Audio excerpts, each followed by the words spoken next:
All right, hello everyone. Welcome to the new 151 for this month. An oddly kind of disjointed stream because we're pairing Snorlax with the Dratini family. There's good reason for that, but welcome. Banana Meteor is already here with us, Hello, hello. Good to be here. and I'm gonna guess that I have your audio a little bit too loud on my end now, Uh-oh. and that there's going to be echo. So if you hear echo from Banana Meteor, and Infinipede will be joining us a little bit later, but if you hear echo, let me know so I can try to work on that. So yeah, so we kind of changed to how we were combining the designs so that we could do all of the fossils together last month. And then we ended up with the situation where Snorlax would be on its own. And so we decided to just combine it with Dratini, Dragonair, and Dragonite. And it throws things out of order a little bit because the Dratini family actually comes after the legendary birds. But we figured doing the birds on one stream and then doing Mew and Mewtwo on another stream and just like having all of the legendaries together at the end, that would work better. So there we go. That's what we're doing. Chat's saying your mic is a little quiet. Or my mic. One of the mics. Yeah, is it me? I don't know. I don't have the answers you seek. Oh, and I forgot to put on the background music, which I'll do in a moment. But oh, weird. My mic is pulled down slightly. Okay, it's me. Is that better? I don't remember turning myself down for anything. But so is that better now? And let me grab the background music as well.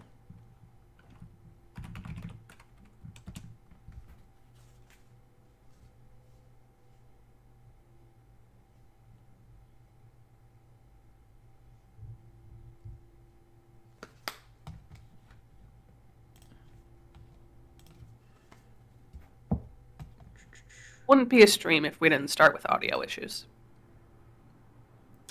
Yeah, but that's okay, right? Of course it's okay.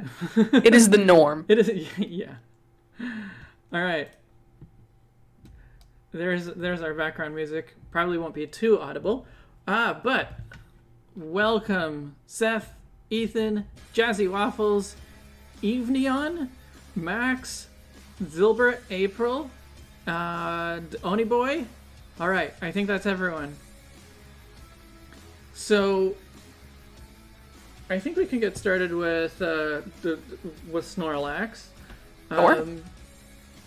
I do have a sketch to share, but I want to tell you about the concept first, because I think that the concept that I have in mind is, I think, really fun. It probably won't be like totally like you won't come across in the design super well. And the sketch that I have is also, if I just showed you the sketch, it wouldn't give you any information.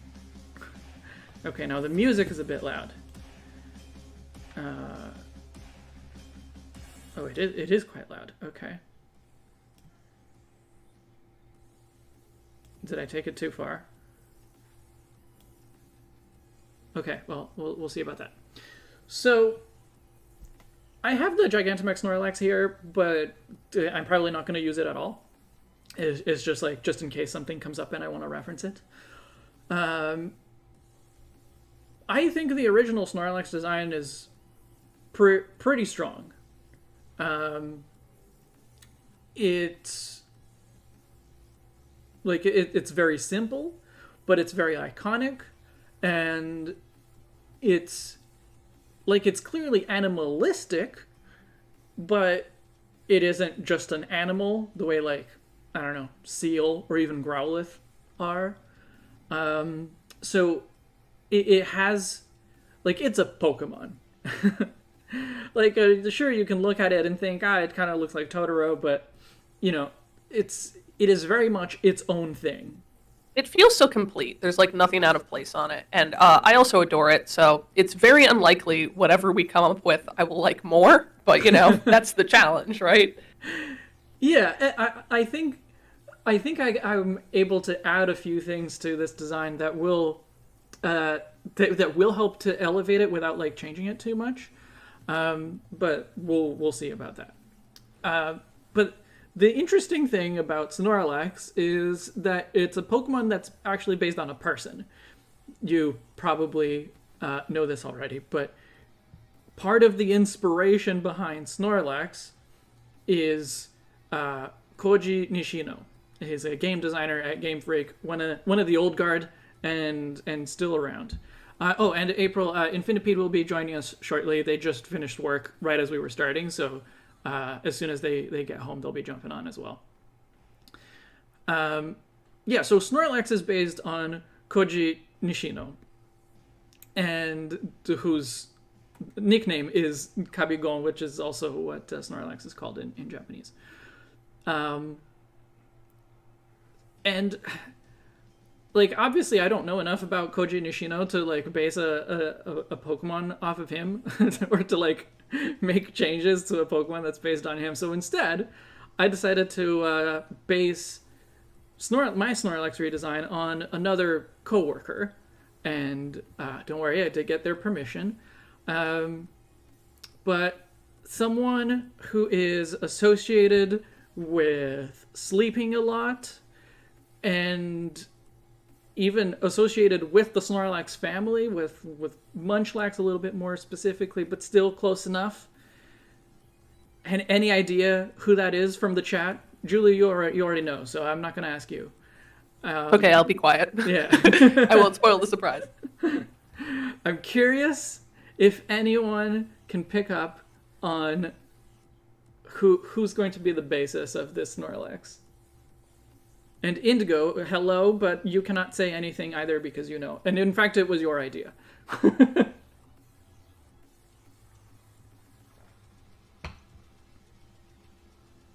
Seth is right. Yes. Oh my god, got it in one. Sniped. Yeah. Yeah, Birdkeeper Toby, even though his name is Birdkeeper, Toby is famous for sleeping everywhere. There's an Instagram that's even called Bird Sleeper Toby, and it's just like photos of Toby sleeping in conventions and like things like that. He sleeps a lot. Like that's one of the things he's famous for outside of just like being Birdkeeper Toby. And he also like one of the things that he has as a recurring thing on his channel is Team Snooze, the like quote unquote evil team that he leads, and like their mascot is Snorlax, like or Munchlax, but like their grunts wear onesies, like Munchlax onesies, and so yeah. Like I said, this is not going to come through super clearly in this design, and which is also why I didn't bother making like a super detailed sketch. And I'll have to figure out exactly what pose I want to have it in. But the main thing that I'm like bringing in from that is to try to get it to have the onesie look. Where like onesies tend to be like very baggy around the legs, right? So it like proportionally it looks like you have very short legs. And onesies tend to have like a kangaroo pocket as well. So those are the two things that I'm trying to bring in. But I also want to give it like some kind of hair. For one, I feel like a modern Pokemon would be more likely to have hair, but like I want to try to do, Toby's like curly long hair is also quite iconic, so I want to find a way to do that. I haven't quite figured out how that's gonna look best. I would say Toby is definitely more associated with, well, I think Snorlax is one of his favorite Pokemon. Snorlax and Munchlax, I think, are both among his favorite Pokemon. My cat really wants attention at the moment. Oh, it's probably because I didn't make her food available. There you go. Yeah, so pretty simple redesign. It's mostly just like an adjustment of proportions and of the like chest belly pattern. It would probably be good to add some colors, but I haven't like really figured out how to best do that. And yeah, some kind of head fur thing to reference Toby's hair. And yeah, maybe add a pillow. They use it at plant. Oh, like one of those neck pillows. That could be cool, actually, as a like a fur collar kind of thing, but smooth and with the space in the middle. Yeah, and that could actually be a way to add some color. Like that could be a slightly different, I don't know, like slightly more green or something like that. That could be that could go pretty well. Yeah, for sure. Yeah. Did you have any thoughts?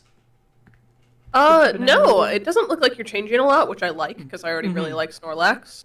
So I like the little, it kind of looks like a hoodie pocket in the front, and I like the hair, and I'm excited to see it come to fruition.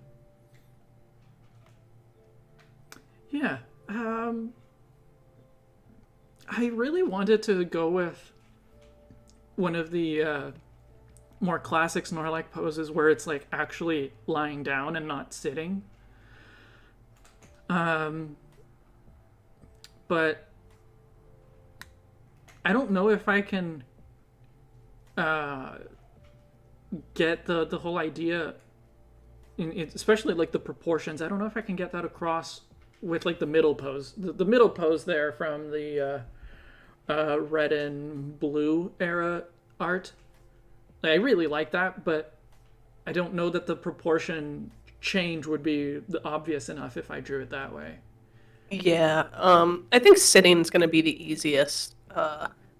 You could try lying down, though. Definitely not the Gigantamax angle, because that doesn't tell you anything about the face, but the one in the middle could work. Yeah. Yes, I'll give that a try.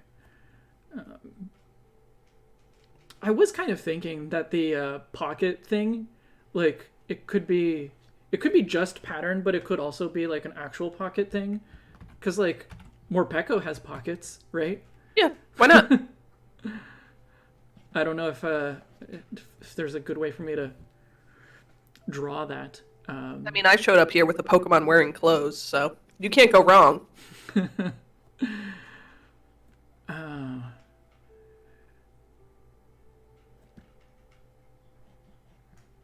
Oh yeah, the change that I envisioned for the legs would also help to make it a little bit more Totoro.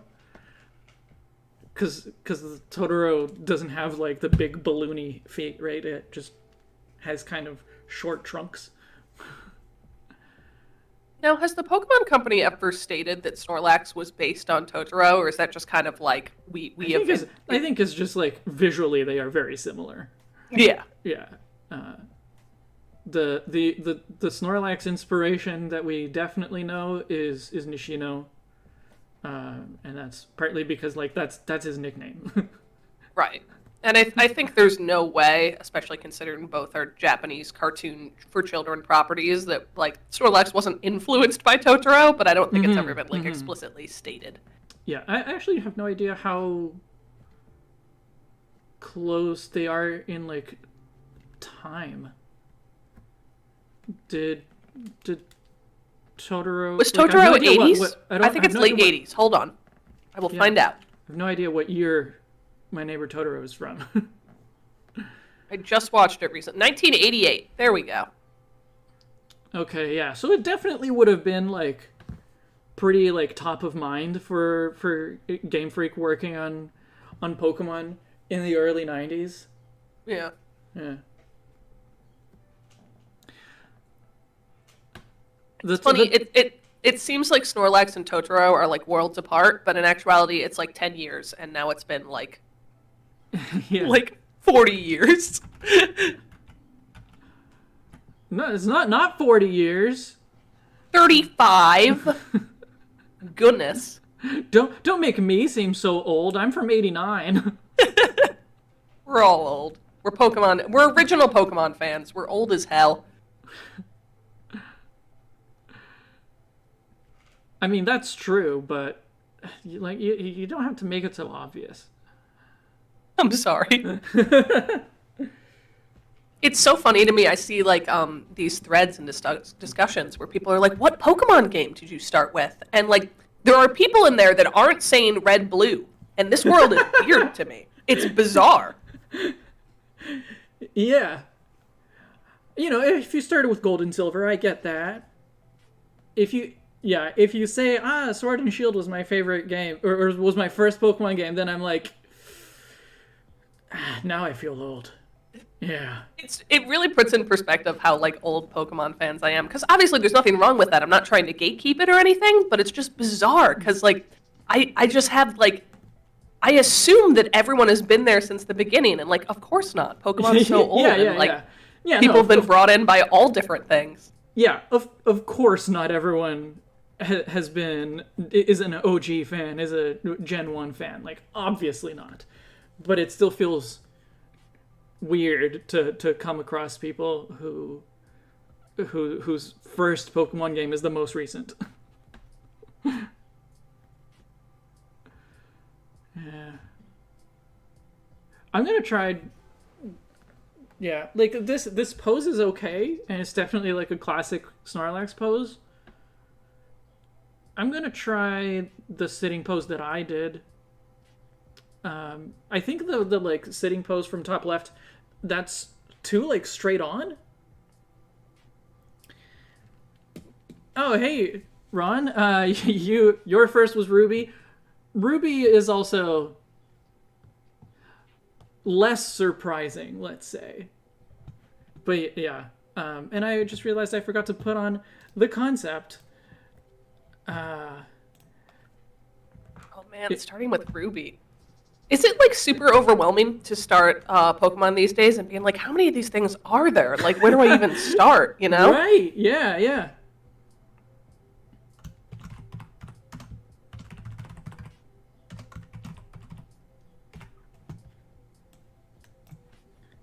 From a new player perspective, it doesn't even seem like Dexit is that big of a deal, because it's just less things you have to internalize. I mean, I don't like it. I don't want to defend it, but I get it. I fully defend it. You defend it. Never put every Pokemon in a game again. No, I love it. That's what I want. That's what I need. How will I make a team of all frogs? How will I ever see Swadloon again? Okay, it's not never put all Pokemon in a game again. There could be like a competitive game or something like that, like a Pokemon Stadium kind of thing, where every Pokemon is available and like that's like the focus of the game. I don't think every Pokemon needs to be in like a proper main series like adventure game. Oh yeah, I understand that. Like I don't play like especially spin-offs. I'm not playing Pokemon Snap and being like, if I can't photograph every Pokemon, I'm gonna get mad.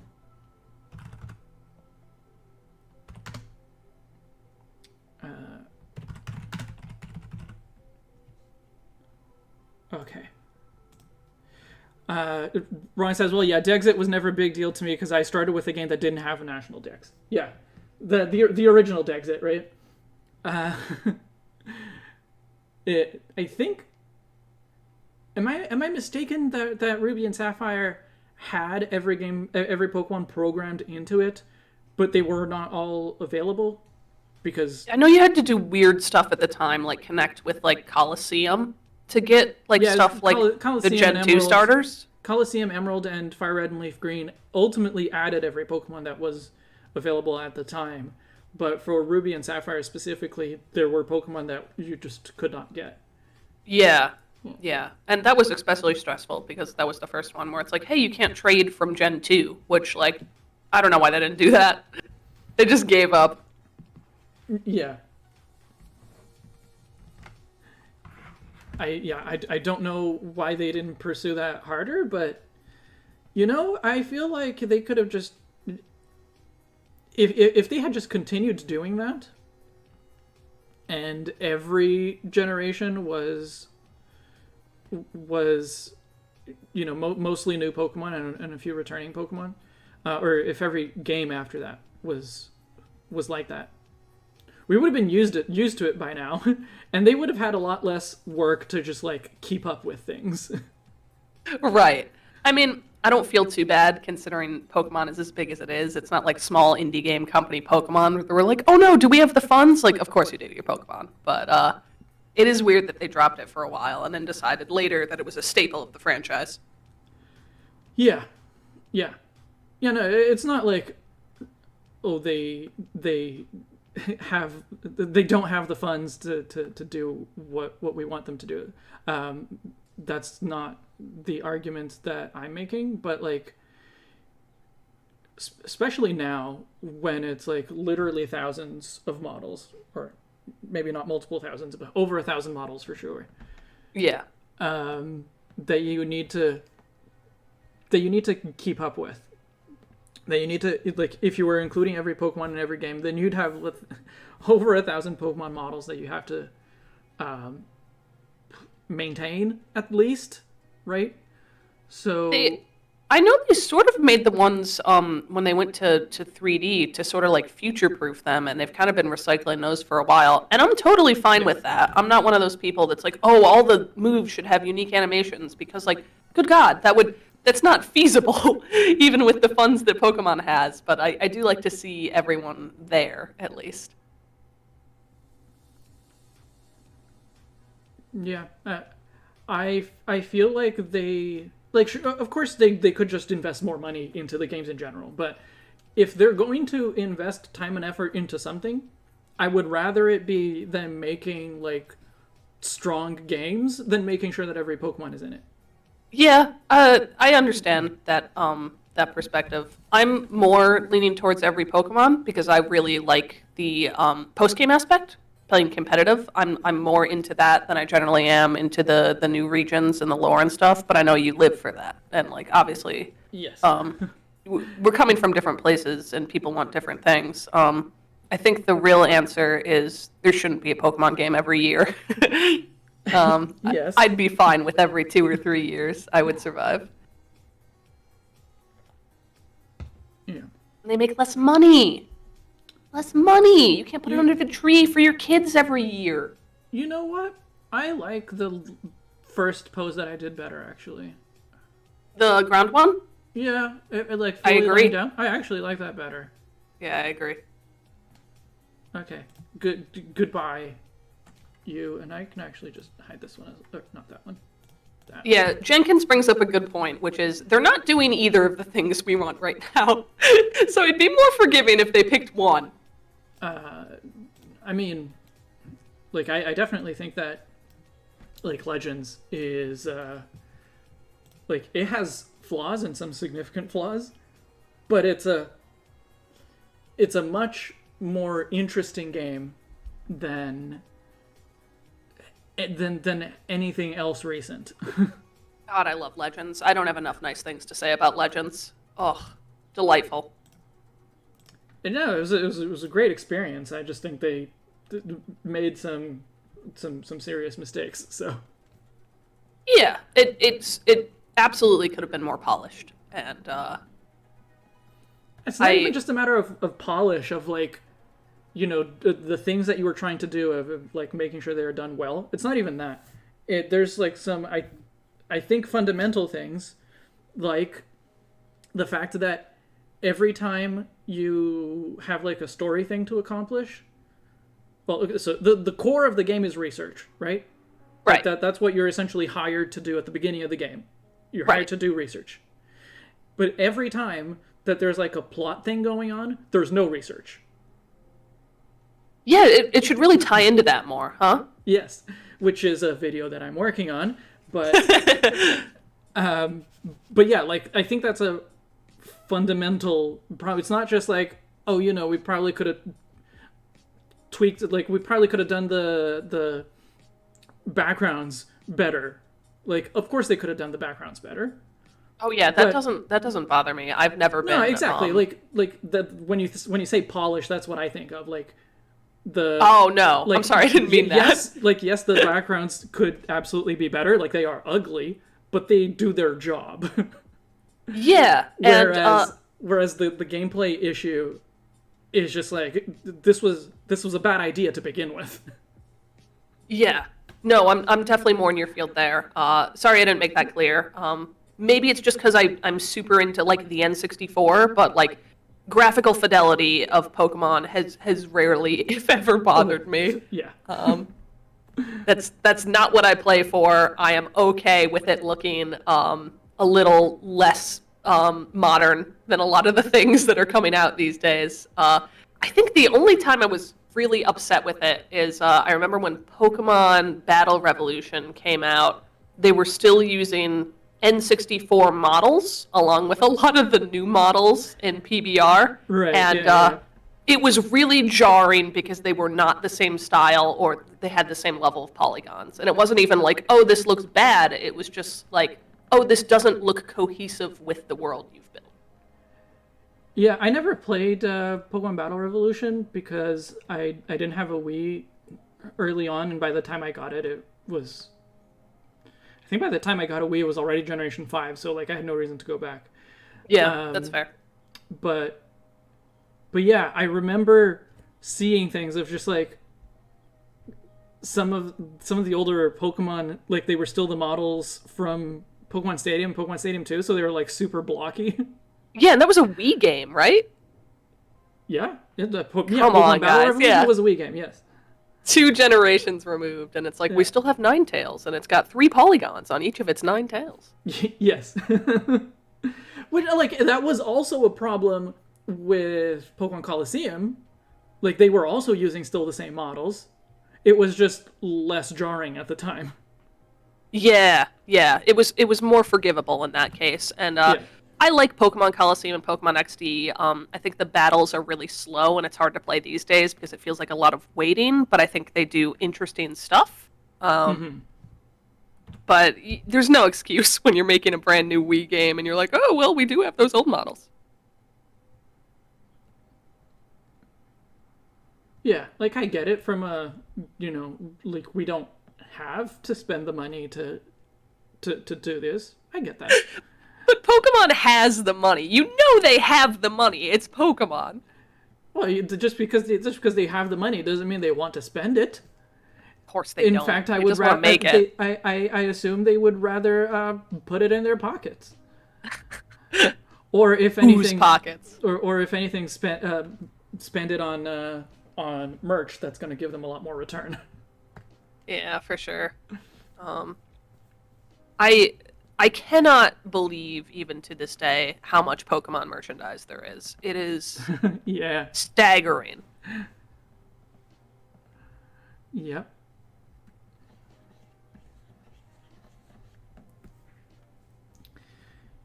I collect a lot of really niche franchises like Viva Pinata and Banjo-Kazooie, and they're quite fun, and it's really easy to just get all of the merchandise because there's so little. So like anything I see I can just pick up and be like, oh cool, for the collection, new thing. Right, and if I treated like a singular Pokemon that way, any singular Pokemon, I would have bigger collections than both those. Like anything. Even Swadloon and Swaddle. I can never remember which one is actually your favorite. It's the middle one, Swadloon. But I do like the whole line. I think for genuinely, maybe not for Banjo, but for Viva Pinata, I could probably get more official Swadloon merch than there is for Viva Pinata, the franchise. Wow.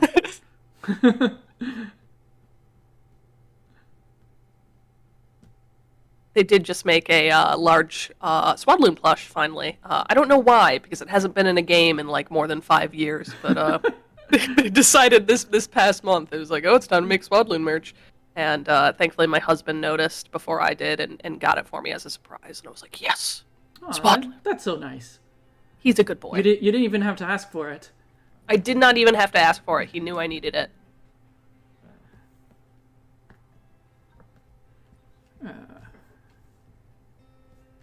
This is gonna look okay. I'll have to like adjust the proportions a bit, but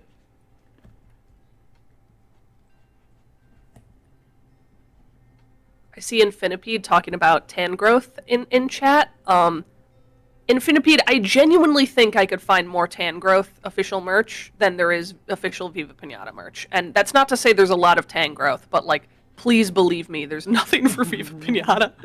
what are you counting in the merch column? Like TCG pretty stuff, much, does that count? I think TCG counts. I think like Happy Meal toys count. Okay. I think posters, pretty much just any physical piece of merchandise. And yes, Infinipede, you're absolutely right that every Pokemon has more merch than a House of Many Doors. It's just the way of many indie franchises and the way of Pokemon. A House of Many Doors, that's a game that Infinipede recommended to me like 10 years ago. Does that sound about right in terms of like release date? I think that sounds about right. Yeah. And that I never did play. There's so many games, it's hard to play things. That is my big problem, and in fact it's a problem that I'm facing right now with just everything.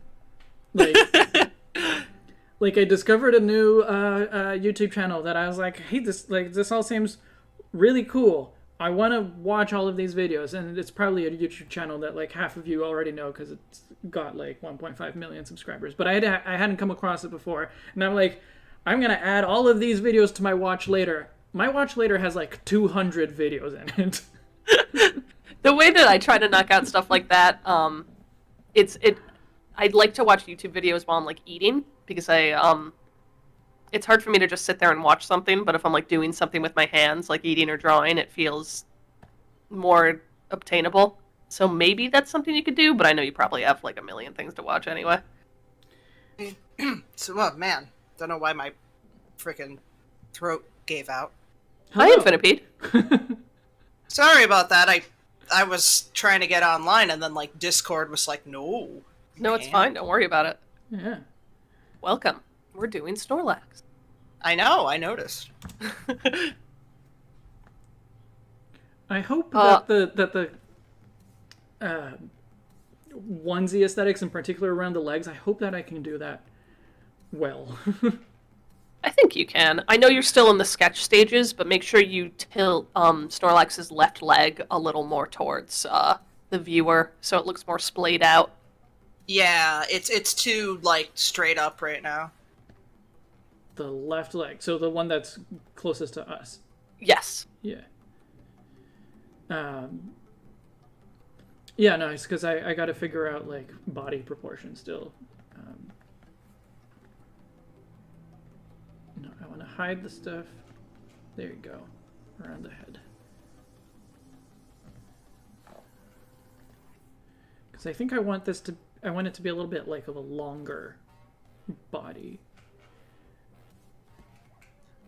I don't know if either of you like regularly wear onesies, but I wish I did. No. Oh, well, you're missing out. I would if I had them. Well, you're missing out. I have an Umbreon onesie that, not during the summer, but during the winter I do wear a fair amount. I was just at a FurCon and I saw quite a bit of onesies to buy, and I'd already spent too much, but maybe someday. Maybe someday I'll pick one up. I always I like the aesthetic. My issue comes from like I feel like my I wouldn't like how they feel like sensory wise. Yeah, okay. I'm sure you could find some in a material that you enjoy, but obviously you wouldn't want to like buy one online. You'd want to find it in person and be like, Exactly. Yeah. Yeah, that makes sense. I think I was gifted my Umbreon onesie by a friend who had an Espeon onesie, and so it might have actually been a birthday party. This particular group of friends we frequently did like themed parties in general, and we did a onesie party one time, and it might have been for my birthday, and so like I was gifted this onesie and surprised by my friends all wearing onesies at my apartment. That's lovely. I had a really similar thing happen for my bachelorette party. There was a onesie like dress-up competition, and the onesie that was purchased for me was like a creeper from Minecraft onesie, but the reason I don't have it anymore is because it was like a youth large. Like, I was barely fitting into it at the party.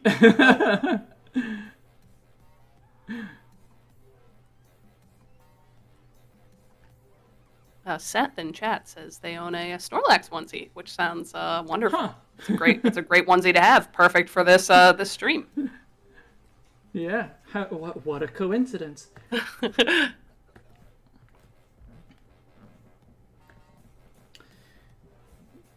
The part that I still need to work out for this design is what to do with the hair, because I do think it's important to give it some hair for to really capture the Toby look. I'm imagining like a loose Jigglypuff curl, if that makes sense. That's what I was picturing as well. And like I think that's more what I associate with like the classic Toby look. It's not what he has these days, because he has like longer hair, so it's like all kind of pulled back.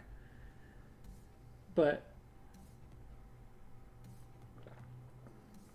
when I think of Toby's hair, I do think of it coming towards the front, like bangs almost.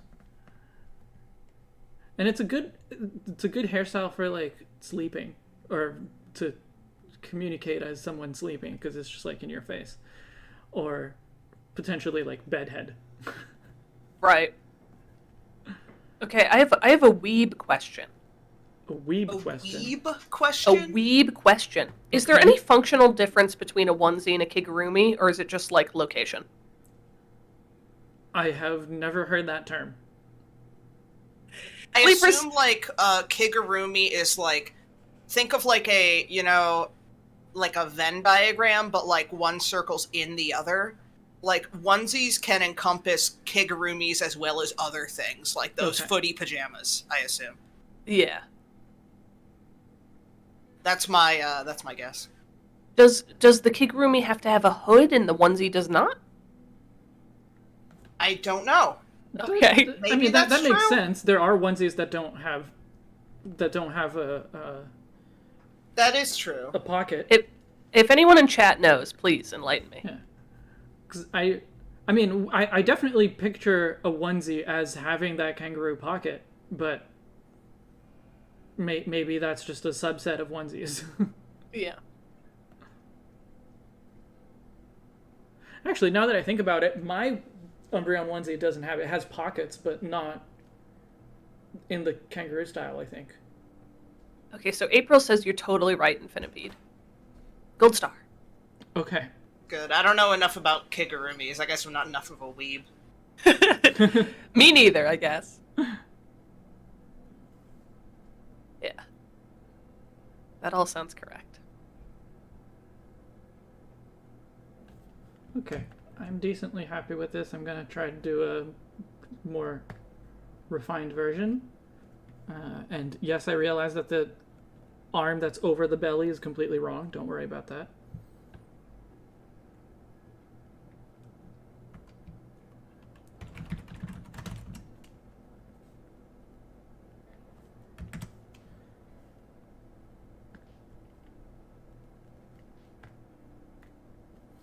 Do you guys like the toe beans I gave it? I love toe beans. Are we doing claws on this one? No, I was not going to give it claws, and that's part of the reason I gave it toe beans, to still have like the 3 toes kind of thing. Mm. Okay. Interesting.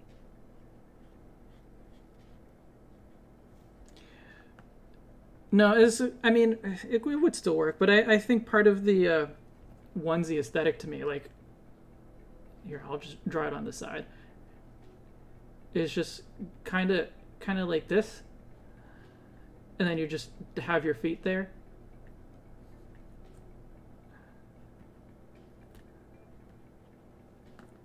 And so I'm definitely making Snorlax more more round, like stockier compared to that, because that's the Snorlax look. Right. But I excellent wanted to, speed draw of Typhlosion with a pouch. Yeah, pretty much. Yeah. But if there was an actual person in here, it would be like, arms go here,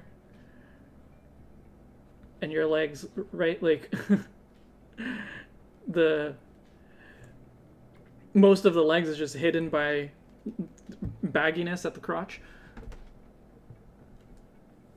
So anyway, yeah. So I did consider having the foot as a separate thing at one point, but I like the kind of just like a trunk leg aesthetic, but then you can see underneath that there are feet there.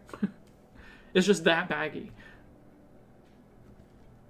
Eve Neon, this is sometimes normal.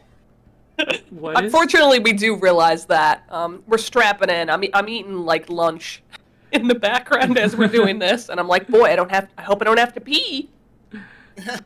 Yeah. I mean, you can always like leave when it's not your art to pee. Yeah, and especially now true. that we have someone else to help do commentary. Yeah. So Even sorry I if- couldn't be here last month. I hope everything went well. Oh, I think it went great. Yeah, I mean, you saw the results. I mean, yeah, we missed having you, but it went fine. The results looked awesome. Thank you. yeah. Well, I mean, I didn't do the art, but still. Yes, well, thank you.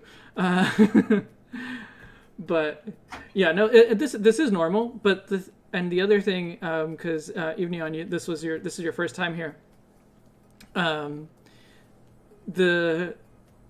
We don't actually do the full art during the stream.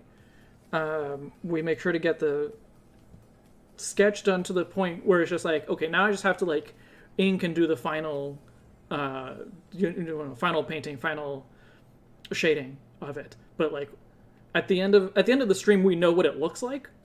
It's just not done yet. So that's the point where we're gonna where we stop. If yeah, like we're not gonna, Yeah. it's not gonna be completely done by the time we finish for today. Basically, we stop when we have a clean sketch with Yeah. colors. Yeah. Also, I saw Jenkins in the chat, so I gotta tell him I caved and I made myself a custom Digimon playmat with a memory counter on it because I was sick of using the tiny cards.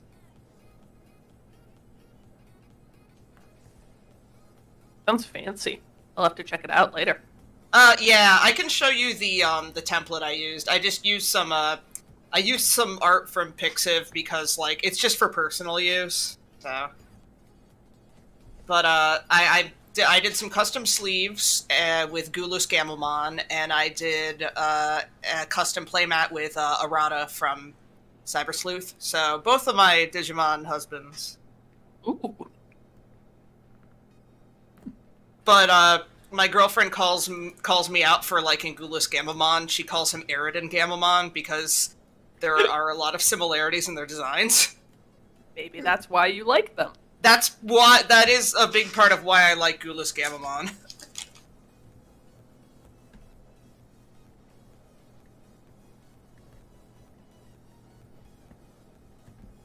Well, hey, if you ever want one with a memory tracker, I don't mind. Well, you know how to use Photoshop. I shouldn't say that. You can do it. I can send you the template.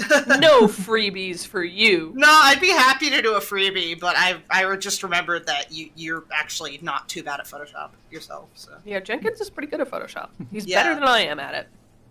yeah, no, he made me Mount Nessmore. That's still on my it's still on my door. Actually, it's on the door to my room.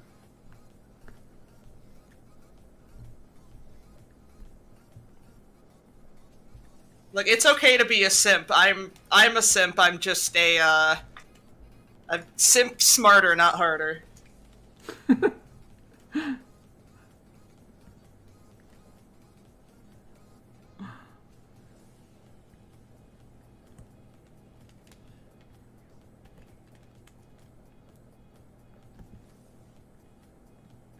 Anyways, your birthday's coming up though, right, Jenkins? That's something to consider. That's something I'll consider.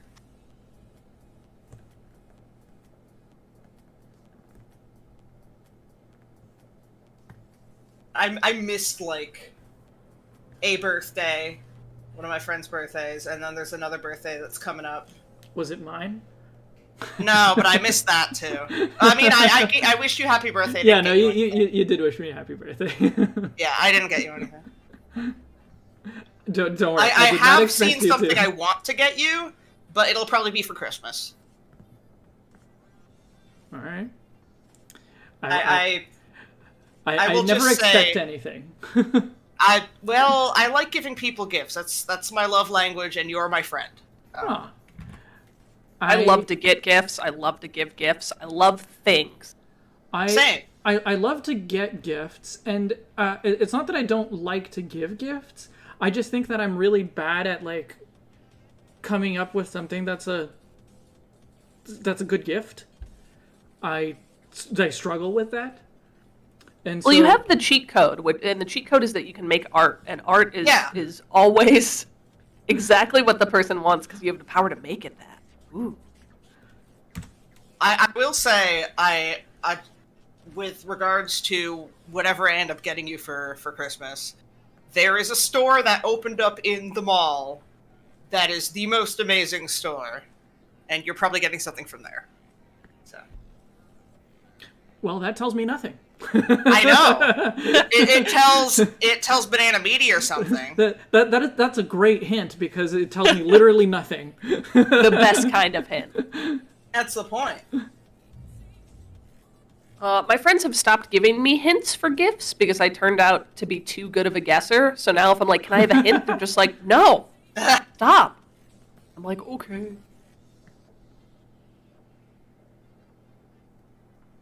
Okay, how does Something that look? for Christmas for you, but actually no, I already bought something.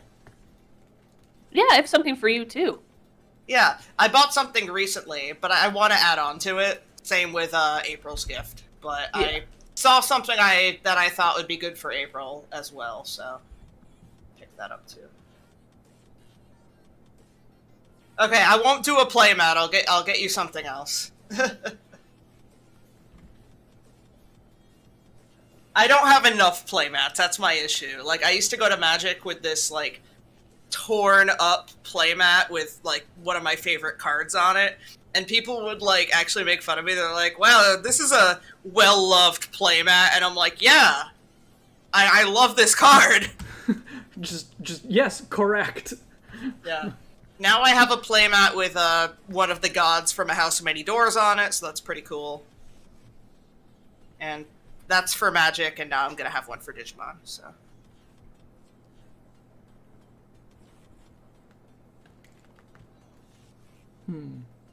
Overall, I think this looks pretty good. I'm not sure about the neck pillow position.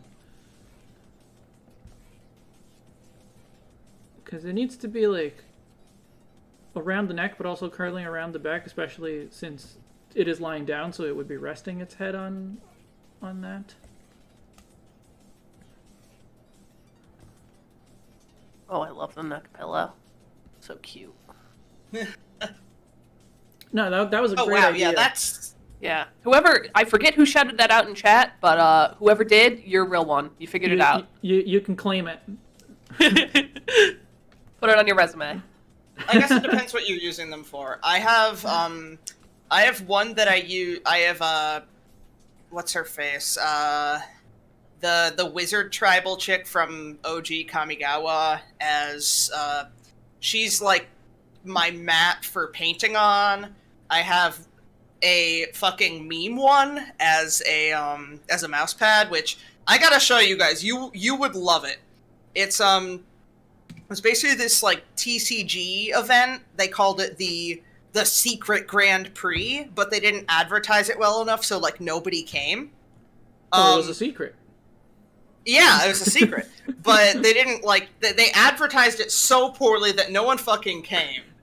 And then they had, when they made the playmat for the event, the person who was doing the art for the playmat sent them like a proof of it, and they're like, hey, here's the sketch, how does this look? And they're like, oh, great. And then they accidentally printed that onto the playmat.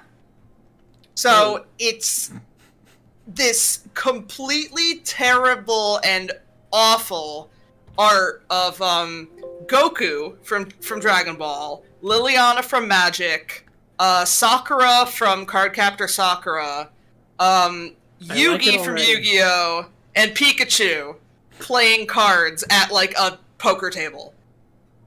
And it's like it's incredibly ugly, and I love it. My girlfriend has one too. She was the person who introduced me to the playmat existing. I'll have to take a picture and put it in text for voice later because it's glorious. Sounds good.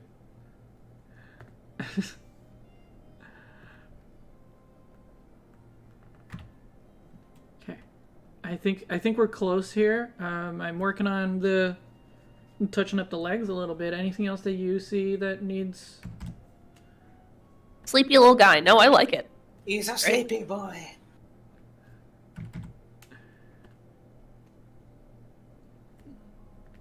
But don't wake it up. You could get what was it called? Something pancake. The Z move. I don't remember what it is. But you know so the Z move where it pulverizing its pancake. Eyes? There we go. What's that? Pulverizing pancake. Pulverizing pancake. That's right. Yeah. It has been so long since I've thought about Z moves, but same. They are fun and I miss them. I mean,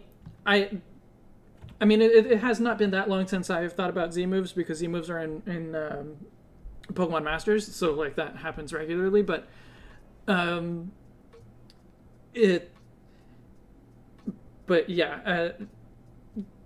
the pulverizing pancake specifically, I think of all the time when it comes to Snorlax. It's just like Snorlax like looks at the camera and then opens its like flashing eyes.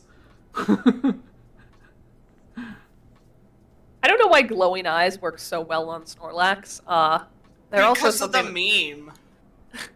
It's just like meme. Such a wholesome little guy. So when he's got glowing evil eyes, it's like, oh, spooky.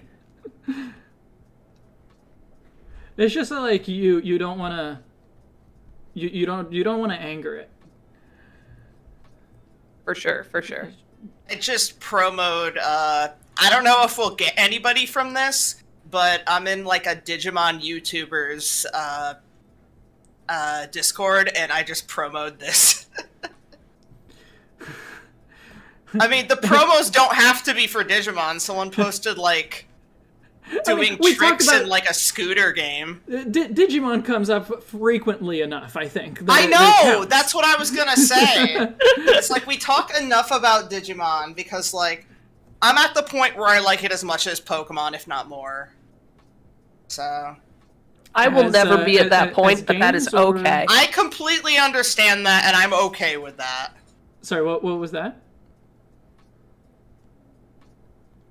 I don't know. Banana Meteor? What did you say? Yeah, who are you talking to? I said I will never be at the point where I like Digimon more than Pokemon unless something drastically changes in a positive direction for Digimon and a negative direction for Pokemon. But things drastically changing in a positive direction for Digimon is called Ghost Game airing. Because Ghost Game is fucking fire. For me, the most interested the most interested I am in Digimon is when it goes more pet simmy on like Next Order or Digimon World 1. Yeah, but those are really good games. Yeah, I like how I tend to like it a lot more when it differentiates it like has its own identity compared to Pokemon. I wasn't as big into the Cyber Sleuth stuff. I feel like it always has its own identity. Like, I feel like Cyber Sleuth is different enough from Pokemon in terms of, you know, it has actual character development and a plot. That's fair. I wanted to like the environments more. I got really, really frustrated with going back into the internet and just seeing the blue walls and stuff. Yeah. But I'm in the minority on that. When I talk about that, most people are like, "Oh yeah, Cyber Sleuth's my favorite Digimon." So like, what do I know? I mean, I love both the Digimon Story and the Digimon World games. Like, I love when it is like Pet Simi. I love when it is like more of a storytelling. Yeah, Digimon definitely has lower. I don't know. Yeah, Digimon's had lower lows than Pokemon, but what Digimon's also at higher highs than Pokemon, in my opinion. Like, Pokemon is very. It stays around the middle. It doesn't take as big of chances. And I think that's part of why I think Arceus was so exciting. Yeah. I'm glad we all love Pokemon Arceus. actually, like, branching out and doing something more interesting for once. Yeah. Like, Digimon is willing to take more chances, but that also ends up with, like, Digimon Frontier. No offense if you like Frontier, just, you know. But like, occasionally you're gonna have a dud. Right. Design-wise, I've never resonated with Digimon as much, and that's totally subjective. That's just personal preference. So, like, I like a lot of, I like Digimon. Like, for me, they're on par with, like, you know, Mega 10 designs. Those are the kind of designs I like. I'd like Mega 10 more than Digimon, but they do have a similar feel. Yeah, they're not afraid to be like, this is a humanoid friend. Yeah, for sure. Yeah, like, this is your bro, but he's also, like, on two legs and chilling. That said, Pokemon's been doing that more often, too. Not in a way that I particularly like, but yeah. What do you think? I like it. I think it's really cute. Any proportions or anything like that need to be adjusted? No, I think you've just kind of got it. Yeah, it looks good. Cool. So, time to put in some colors. And I'm just thinking, like, standard Snorlax colors. I slightly like the kind of greener tint of the top one a little bit more. But I think the neck pillow can be a different color, and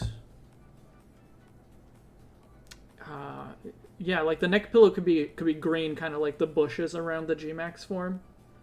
Yeah. I'd like to see some pinks incorporated on the toe beans and the hand pads, and I think other than that, I'm cool with like the green and the creamy color. Yeah. I'd like maybe some gray, because I know we talked about, like, I want some Totoro elements. Well, that's part of why I think this, the greener, like, gray-green tint from the top. Oh, gray-green, yeah. Yeah, go for it. I think it works pretty well on that. Oh, you mean like from OG Snorlax? Yeah, go for it. Yeah.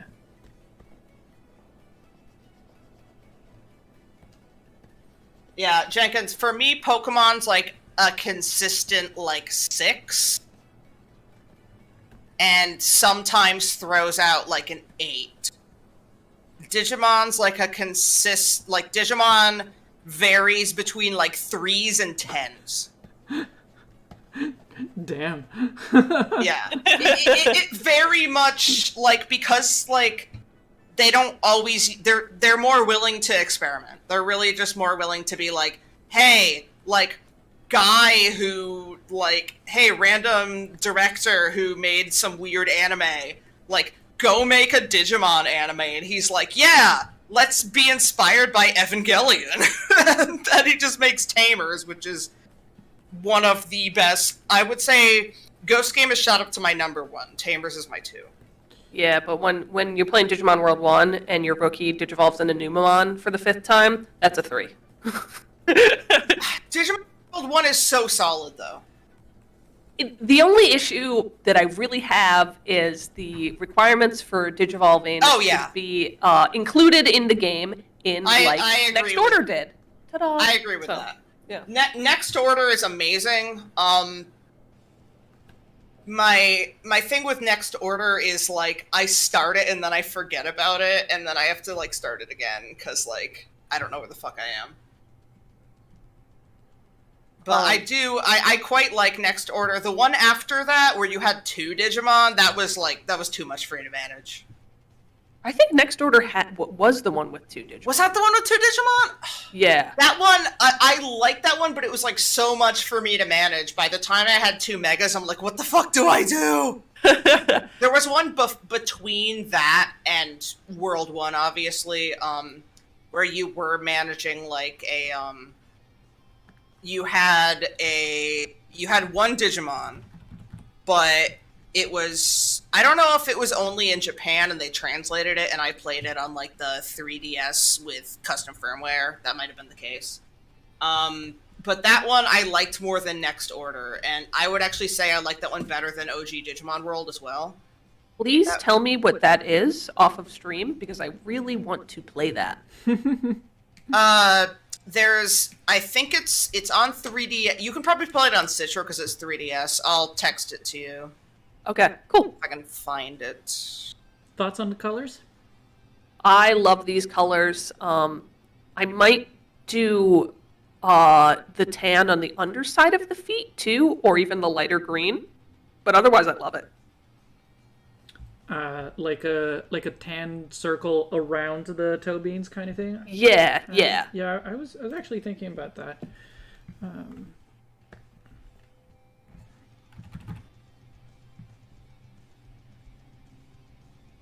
Yeah, there was also Actually, like just make the PSP game that was a retelling of Digimon Adventure that never made it to the US, and then all the Wonder Swan shit.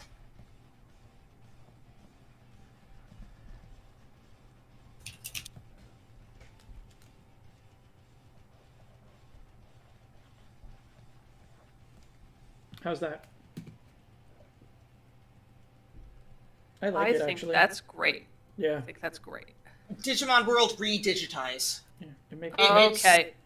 I'll send it to you on I'll just send you the Wikipedia.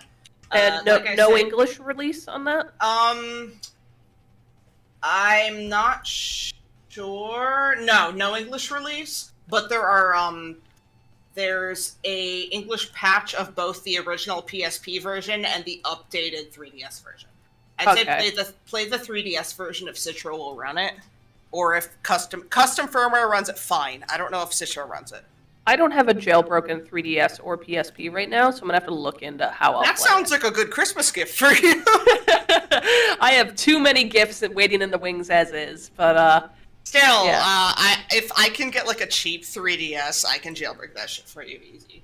that would be delightful. But don't pressure yourself. It's Okay. Well, if I expensive find anyway. a cheap one.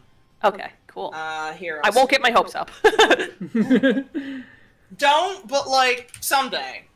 Honestly, like a PS TV as well. Plays. You can play. Oh, yo, April. If you want help jailbreaking a 3DS, let me know. I didn't I've even done know it, we like, had a. Twice. I didn't know we had a jailbroken PSP in the house. I thought we had one, but it had bricked itself. So. If it hasn't bricked itself, you can play the OG version of Redigitize. What do you I guys prefer think the about gray. the color? I'm testing out the like modern blue as well. I feel it does totally actually- lateral about that. I like both. I do think that the bluer one looks more like a modern Pokemon. Yeah, I think you're right. And if that's what we're going for, you know, Between the two. the whole mission statement of the project. Yeah, but Totoro. Okay, there's the in between. Waiting for it to show up. Mm-hmm. Oh, I like the in between a lot. Yeah, let's Like do that. that's how I see Snorlax 99% of the time. You know. Yeah, there you go then. 50% opacity for the win. Yeah, no, you can play redigitized then if you have a PSP with if you have a jailbroken PSP.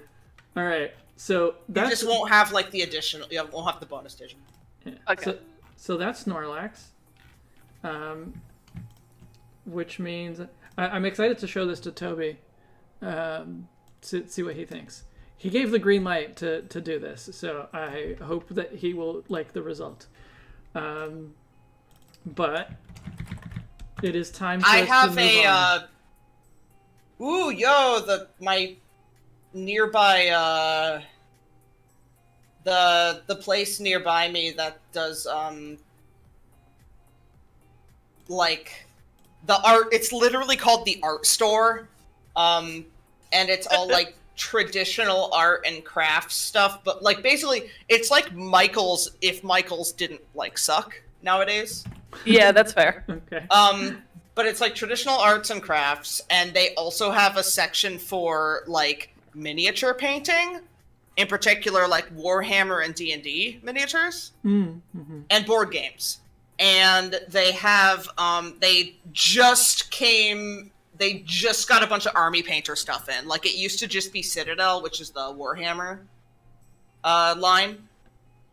But yeah, they also have like they're having like a big Warhammer event, Salt City GT there. So that's sorry. I'm really excited. I got like a I'm buds with the guy who manages like the miniature and Warhammer section of the store. Brian, so he's like, yeah, do you just want a visitor pass for the GT? And I'm like, hell yeah. I'm just gonna like stroll right in there and like look at like the 40k player stuff. All right, so we're gonna move on. I just noticed though that I have the donation command or the donation message still going from when I did my fundraiser last weekend, and the fundraiser is not on anymore. So I got to tell Stream Elements to stop doing that.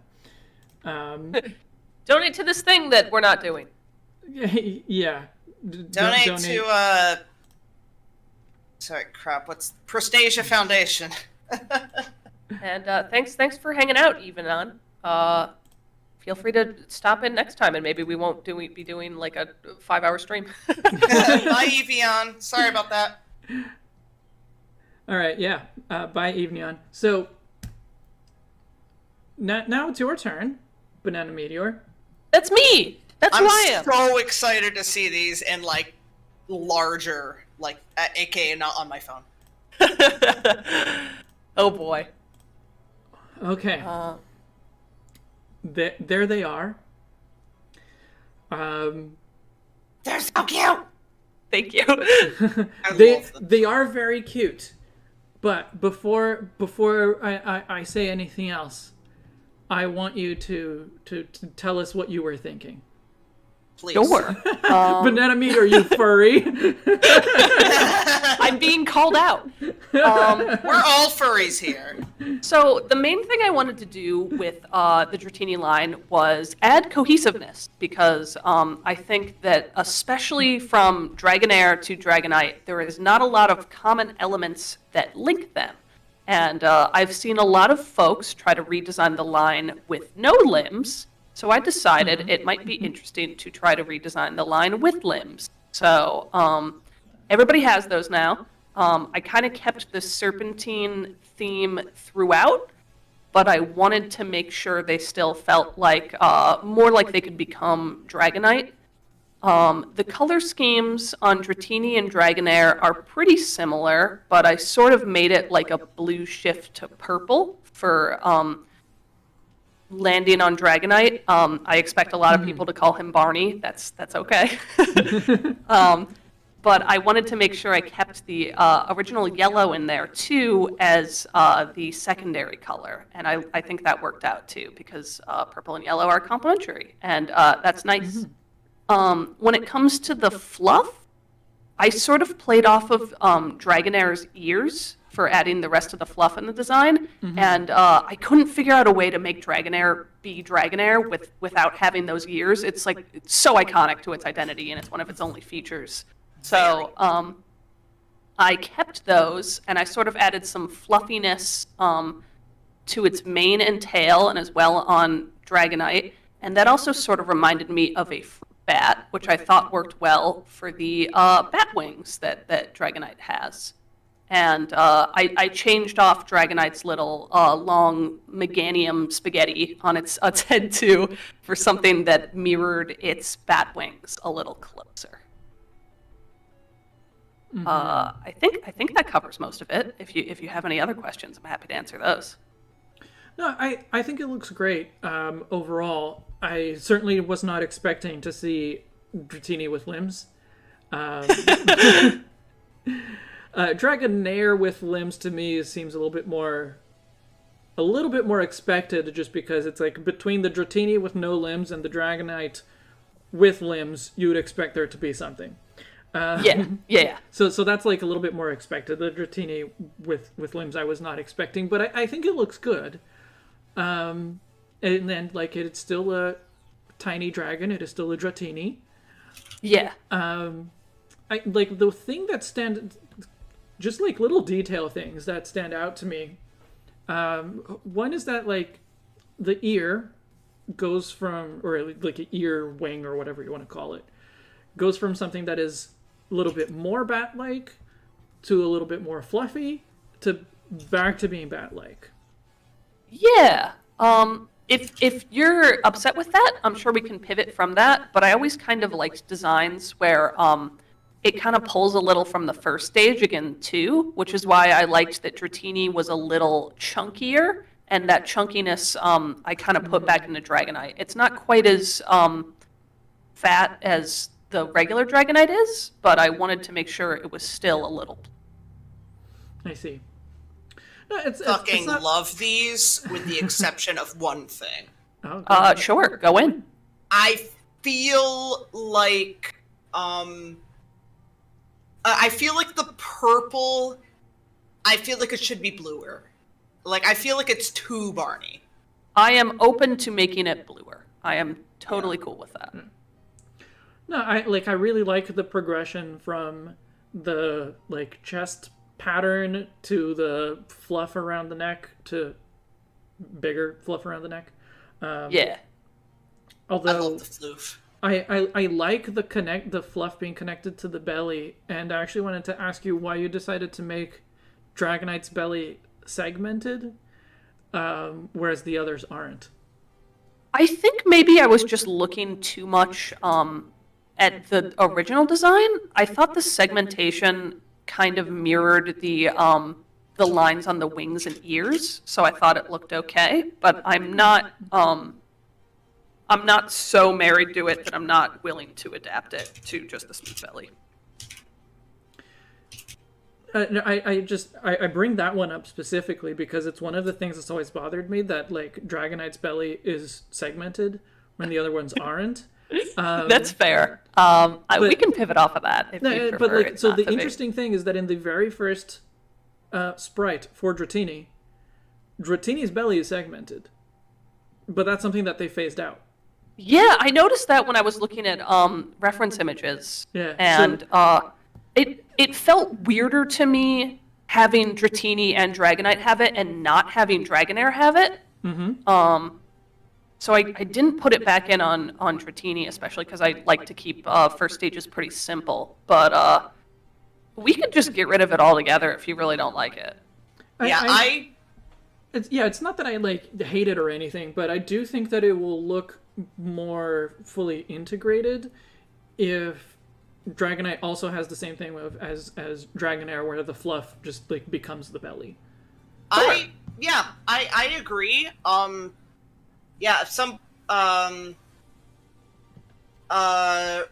Somebody brought up, Codependent brought up that the eyes should probably be more similar to the other twos. I'm also open to messing with that. I think that's another thing where I was kind of pulling from OG Dragonite, who doesn't have the black eyes. But I'm willing to put those back in. That would be fine, and then we could just use the yellow of the pupil for the little highlight. backlighting color thing. Yeah. Nice. Yeah. I think that yeah, like a solid black eye, I think that would work pretty well. It could also be like, instead of just being yellow, that could be dark, that could be black, and still have the white. Like, I don't think that there's much of a problem of if it like developing visible sclera as it grows up. Like, that's, but it is significantly different to go from like a solid black to a white to a yellow on white kind of thing. But Yeah, that is pretty divergent. And if I am going for cohesiveness, that would probably help a little. yeah, But I think at the very least, I've definitely added more cohesion than the official designs, which has For sure. always oh, which yeah, has always for drove sure, me for sure. wild. Yeah. Yeah. Like, it's like, yeah, I have small suggestions about it, but overall I love them. They look great. Thank you. I expected folks to be more upset that I gave them limbs, but I guess I removed limbs from Lickitung, so I have to add them back onto something else to keep balance in the world. Also, just as an aside, for one, yeah, the purple does read Spyro to me, and I definitely get the Dragon Tales feeling, but it's not a bad thing. Like, that show wasn't bad for a kid show. It kind of does look like a mascot character that's made to hug children, but like, Yeah, you know, that's a lot of your designs. I want to hug it, so sue me. And I got a shout out to Salty Suicune for their Gamamon icon. I fucking love the baby. He's such a baby. New Lickitung is great! Codependent's right. I love New Lickitung. Thank you guys. You guys are all being so kind to my designs. I'm sorry that I showed up with these digitized. Normally I just do the sketch, but I drew them all on the same page, and I made Dragonair way bigger than it should have been, so it looked like the final evolution. So I was like, all right, I gotta scan these in and scale it appropriately. Yeah. You can't bad things about that, because I've come in with digitized drawings. Also, why don't you do digital art? Those look good. Oh, thank you. I don't feel super comfortable with digital a lot, but I think that's just because I don't do it a lot. So I think I need to force myself to work with it a bit more. Yeah. I need to get back into doing digital designs, because I've tried looking at like commissions and doing commissions recently and stuff. Yeah. Yeah, like on that I posted like a commission listing on that Digimon group, but I didn't get any bites. It's a hard zone with the economy the way it is right now to get people to want to spend money on art. Like, it's a struggle. Gamamon is my son. I will protect him. All right, let's get these going.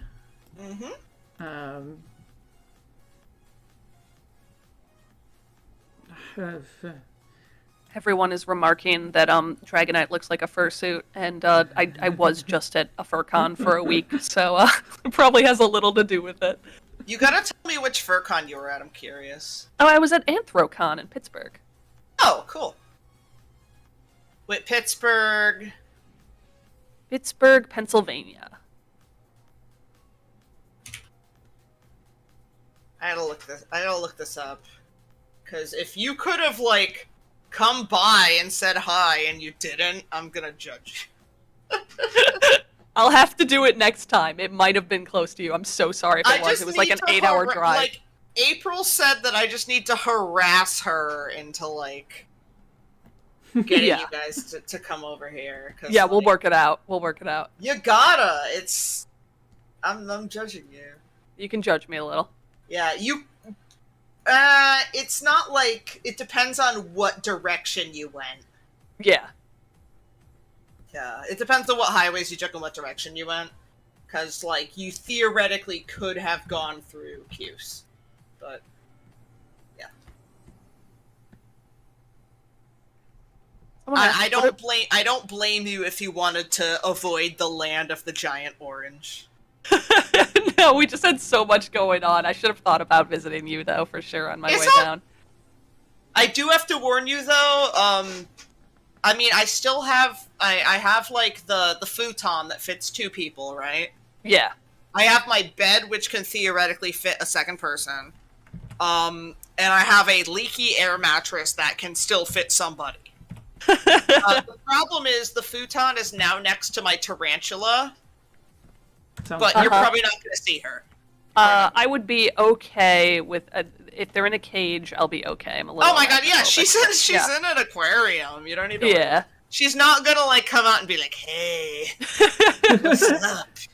So Rob asked, "What is the purpose of the colored spots on the tail for the first 2 stages? Because we don't see that in Dragonite." Dragonite, I tried to incorporate it a little on the back, and it's like sort of like a full yellow tail. Really, the answer to that is I just felt it looked kind of boring with 2 colors, and I wanted to incorporate a third.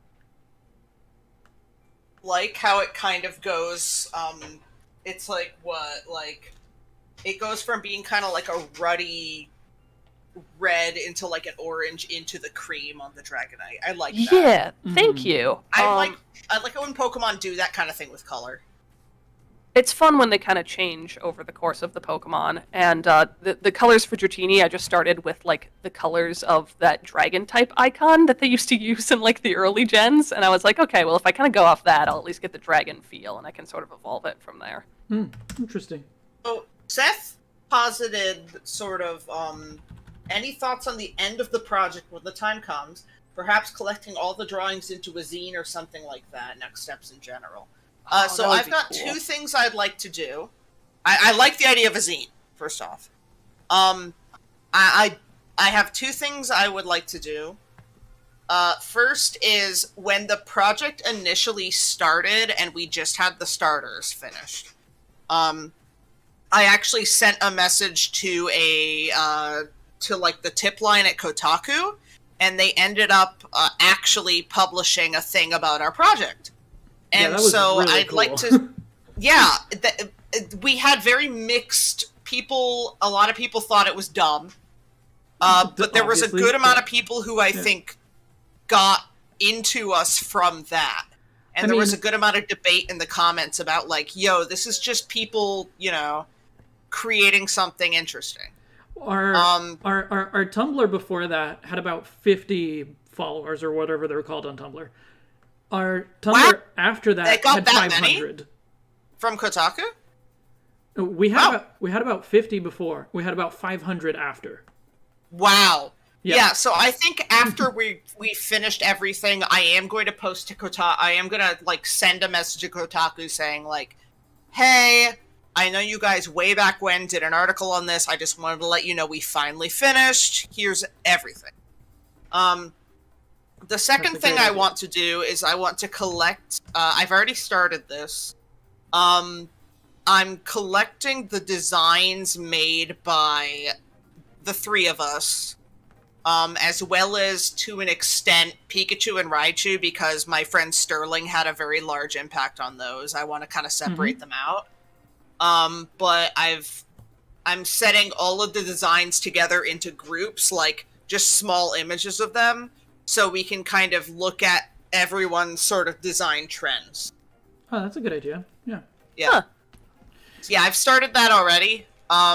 It's not done yet, obviously. But because I know I talked about that before, how, like, we each have very different design aesthetics. Yeah, yeah. As far as the channel goes, the videos, like recapping them, those will continue until we reach the end of that as well. But I'm also planning to do a video that is just like essentially a slideshow of all of them, maybe like set to music, something like that. Something that's like really simple, but that I've, when you see one of those videos that's like Regis of every type and evolutions of every type kind of thing. Yeah, yeah. So it's just something like that, something that will just hopefully just like get views without it being the big effort or anything. But something that we've talked about is that like we're gonna finish this in 2 months, right? Unless something goes wrong. So a year after that, we talked about like maybe doing like a recap of the whole thing, of just like doing a how do we feel about the project that took us how long? 8 years? Yeah, something like that. Too long. 6 years. Yeah, because it's 2016, so it's just a little bit over 6 years. So, but you know, a year later, after finishing it, how do we feel about it? And maybe we could like talk about, you know, which one of your designs are my favorite, and so on. That would be fun. Yeah, just as a bit of a recap at the end of the project. Also buy a printed zine. Just saying. Printed zine. Yeah, I don't know how. Oh, I guess something that I will probably do is that I will probably re-render those first few into the digital into the same style. Yeah. Yeah. That makes sense. Right. Yeah, once that gets done, I would love to see printed zine. Yeah. How's this looking proportion wise and such? That's Abby, looking or- really good. I imagine the head a little bigger, but other than that, I think you're doing great. Okay. We'll make it a bit more big-headed. Yeah. Very full of itself. What are the inspirations of this new Dragonite line? I should actually put the concept up because I don't think I did that. Yeah, Bats? there's nothing up on concept. Bats, feathers, and legs for days. Legs so hot. Hot leg. Really, really just more cohesion throughout the line. So seeing someone named Rob in the chat and looking over and seeing my tarantula's cage. You know who I've been talking to? No. Ooh. Aviculor. Ah. Because I saw him post, because I was like, I wonder if Aviculor, like, I follow him on Facebook, right? And he posted recently, like, a bunch of molts from his tarantulas. And so I was telling him the story about how I got Q, my tarantula, from work. Because, like, nobody wanted this fucking tarantula, and I'm just like... I was like, you know, if nobody takes her at the end of the month, I'll take her. Because I was, like, the only person working there who was willing to actually, like, touch her. Yeah. Aw. That said, like, I am a little more afraid of the snakes than a couple of the people I work with. Like, snakes... Bananameter, what am I missing in the concept? I feel like you said something else that I... Feathers. Feathers! Feathers, which I have. Dratini doesn't have much of that, but I have a little bit of the chest fluff, just in the silhouette of the stomach, where it's like, hey, it's coming. Yeah, I was like, if nobody buys this tarantula by the end of June, I will buy her. So my boss just gave her to me for free. It's very cool. Yeah, no, my boss also gave me a bunch of millipedes for free. We had like a customer who was like, somebody stole my credit card and bought millipedes. Here, take them. Oh yeah, no, Rob, I actually did a good amount of research. She is a curly hair.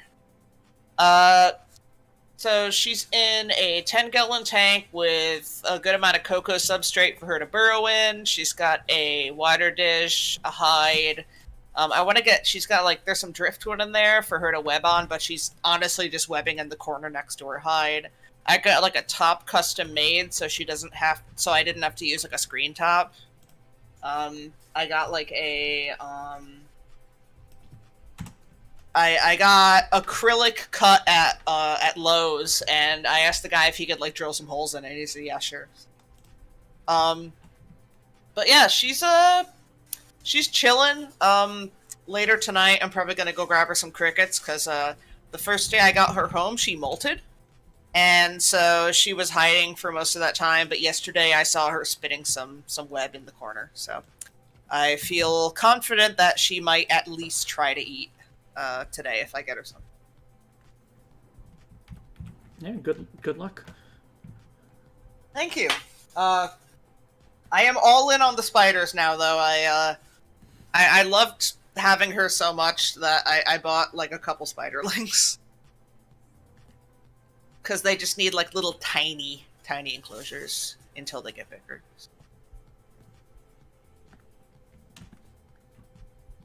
But no, she's doing pretty good.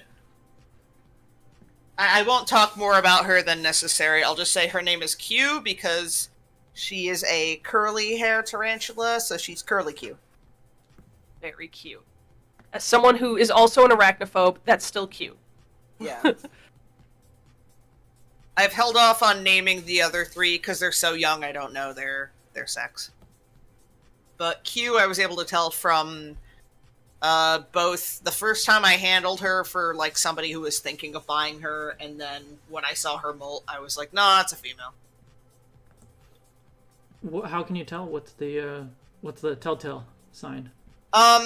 So for the curly hairs, like there's a like with the males, there's kind of like a dotted area, but around their like where their cephalothorax meets their abdomen, and for the females, it's like white below the book lung, one of their pairs of book lungs, and we weren't sure. Like me and the woman who helped me try and figure that out, we were like, yeah, we think she's a female, but it's not like super easy to tell. But then when she molted, when they molt, you can, and they're old enough, you can kind of check the molt and take a little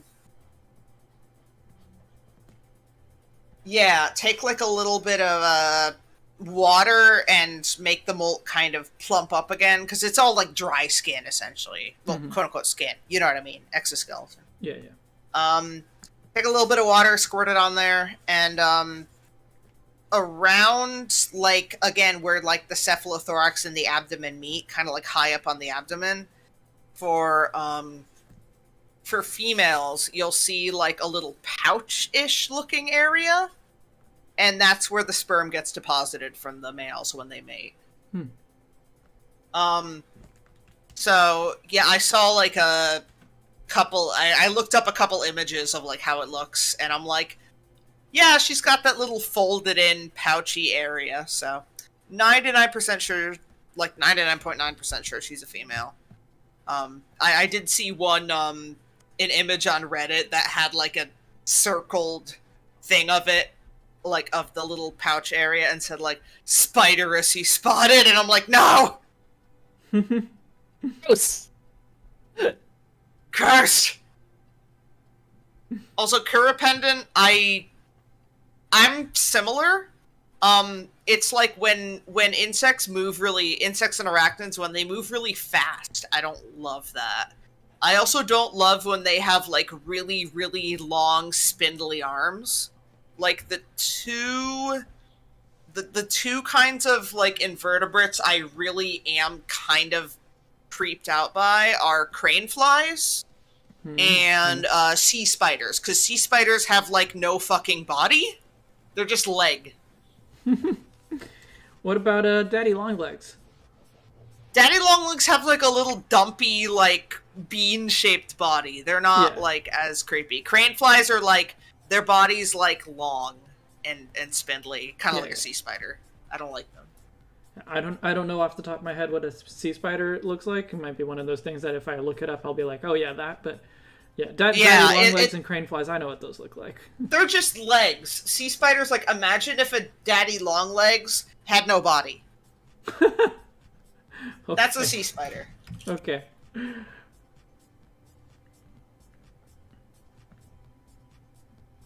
Yeah, like, if a daddy longlegs had no body and just had, like, a head. How's this banana meteor? Looking good. The tail might be a little too long, but I know you're just kind of going off of the art for Dratini. I just feel like it would have a little trouble balancing with a tail quite that long. I do like the longer tail, so I feel like being in between those. Yeah, I'm open to that.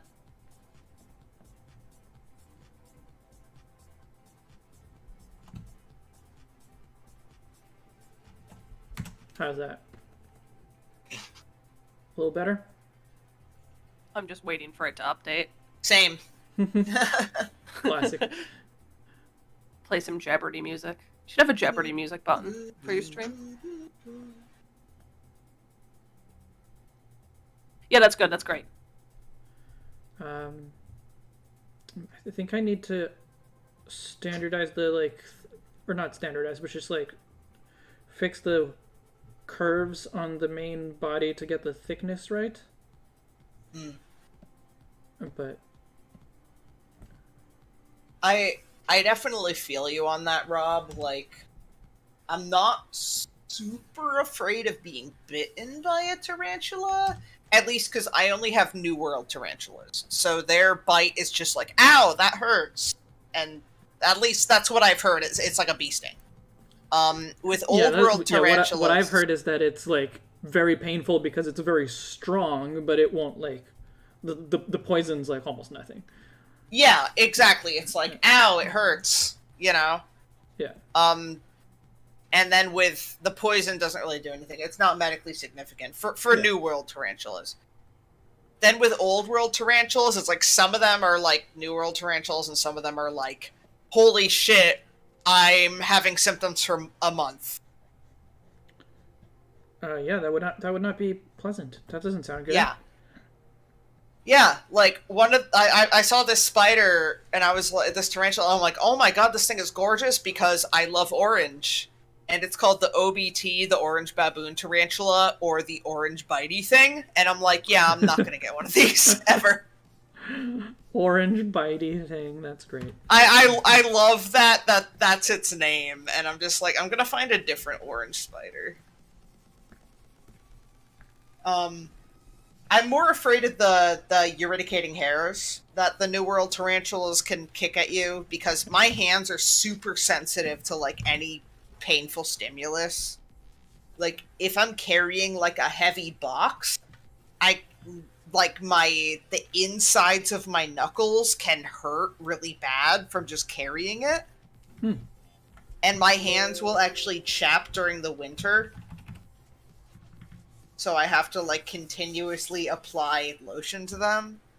Oh yeah, one of my friends has that particular. Yeah, it's like if the air gets dry enough, my hands start chapping. So like, I've had Q has kicked hairs at me once, and that's when she was at work, and that was the time when we were trying to figure out if she was a boy or a girl, because tarantulas can't be non-binary, I guess. Not until we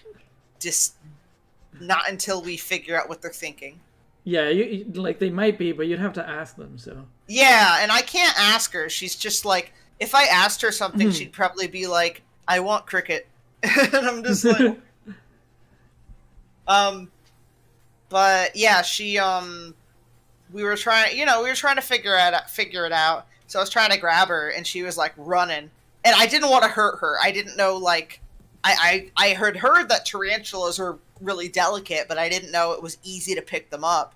So I was just trying to be very gentle, and she was like, "Eh," and she like went to the top of the cage and just kicked hairs at me and the woman who were looking in at her, and I'm like, okay, fine, and we just closed the door. We get it. Yeah, it's like, fine, no, we get it, like, are you a boy or a girl? Fuck you, kicks hairs. Well, maybe that's your answer. Yeah, if I could, honestly, if somebody asked me that and I could kick, like, itchy, scratchy, painful hairs, I might just do it. I mean, that's my headcanon now. You have a non-binary tarantula. Ironically, female spiders are the more wanted ones because they live longer. So.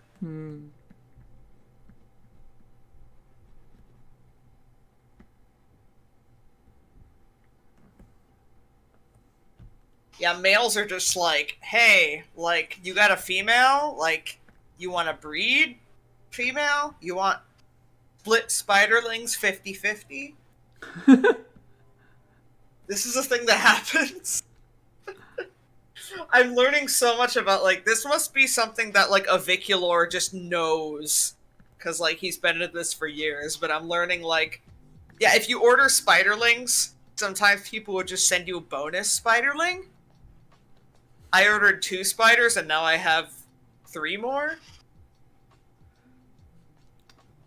That seems odd. I know, it's the weirdest thing. It's like, imagine, like, buying, like, I don't know, imagine, like, Banana buying 2 frogs, right? Online. I've done this. Yes. And imagine buying 2 frogs online, and the person just sends you a 3rd frog. That's what it's like in the fucking tarantula community. They're just like, freebies, spiders. Oh, you want spiders? I'll give you spiders. Yeah. It just makes me think of the, like, centipedes in my vagina. Or, like, spiders in my mailbox. I don't get that reference, but okay. It's like a fake ad somebody made. Okay. I am so sorry, Freebird Nerd. I don't want anyone to have nightmares. Please look at this cute Dratini. Well, there's Dratini. Banana Meteor, how do you feel, like, do you feel very passionate about including that mouth? No. Okay. That was just kind of for that pose. I'd like to see the eyes a little bigger, but otherwise I like it. Oh, I think I need to make the dome of the head taller for that. Which is fine. I can do that. I just need to figure out which layers are the dome of the head. There you go.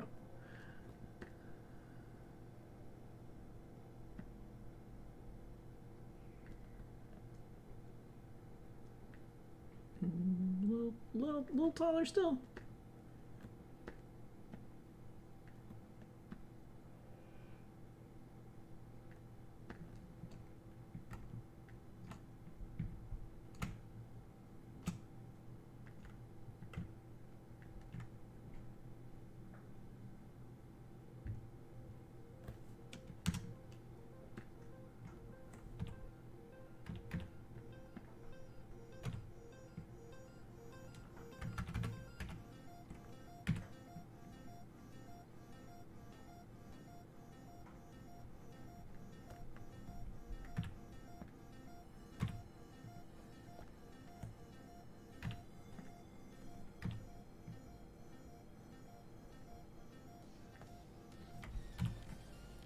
Better? Yeah. Okay, cool. I gotta recolor a bit of the stuff near the head now, but that should be quick.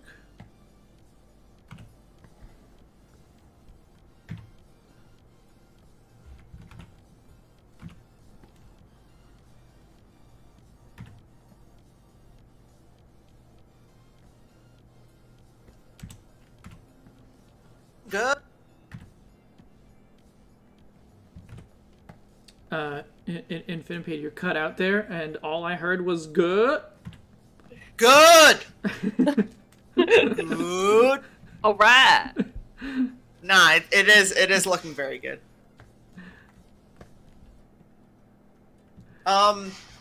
So Banana Meteor said the concept was just more of giving it more cohesion. That was part of it, yeah. And also, but I did in fact add the details on the concept below me eventually.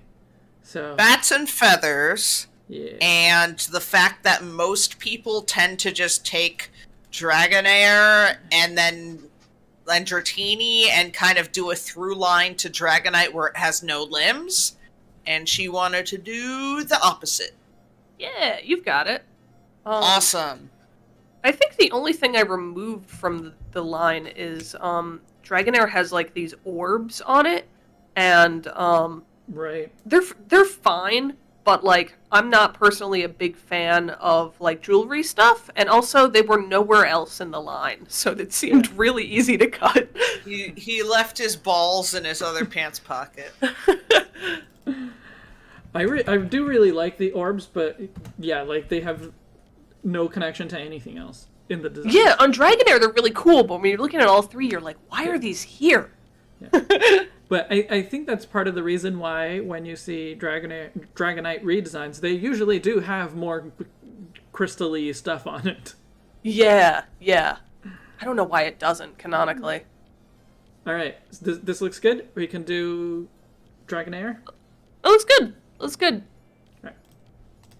We can review at the end as well, though. Yeah, sure. Hello, Dragonair.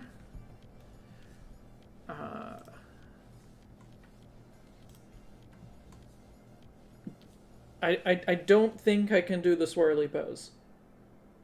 In fact, I don't think the Dragonair poses work at all.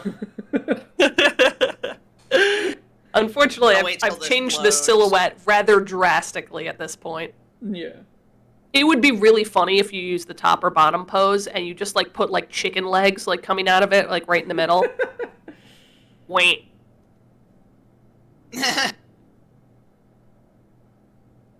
Yeah, like I could do something that's like that references them in the sense of like, you know, here's the head and it's upright and there go the legs and then the tail flips around to the other side. So like that's doable. Or same with the swirly pose. Like there's the head. Body is stretching out this way. Probably it needs like wide stance here. I drew that terribly, so let me do that again. Rob asks, design and element-wise, are you making Dragonite look more like the first two stages, or are you making the first two stages look like a Dragonite? And the answer is yes. I'm guessing Rob has not seen the concept for the full line. Yeah, it's. I feel like it's more of the latter, but also a bit of the former. Here, I'll it's a bit of both. I'll show you. There it is. And we've already talked about doing a few things slightly differently from this, but this is what Banana Meteor brought to the table.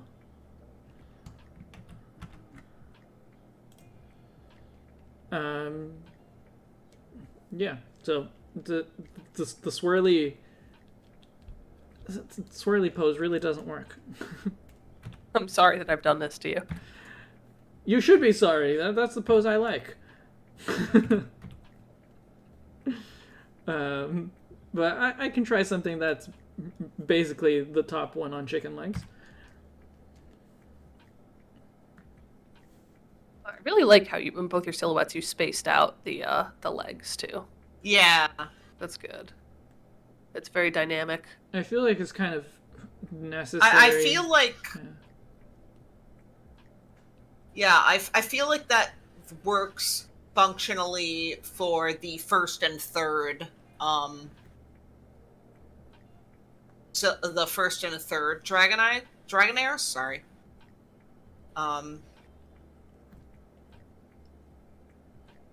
The silhouette you had, that is. Yeah. They vanished. Jenkins, the antenna is gone!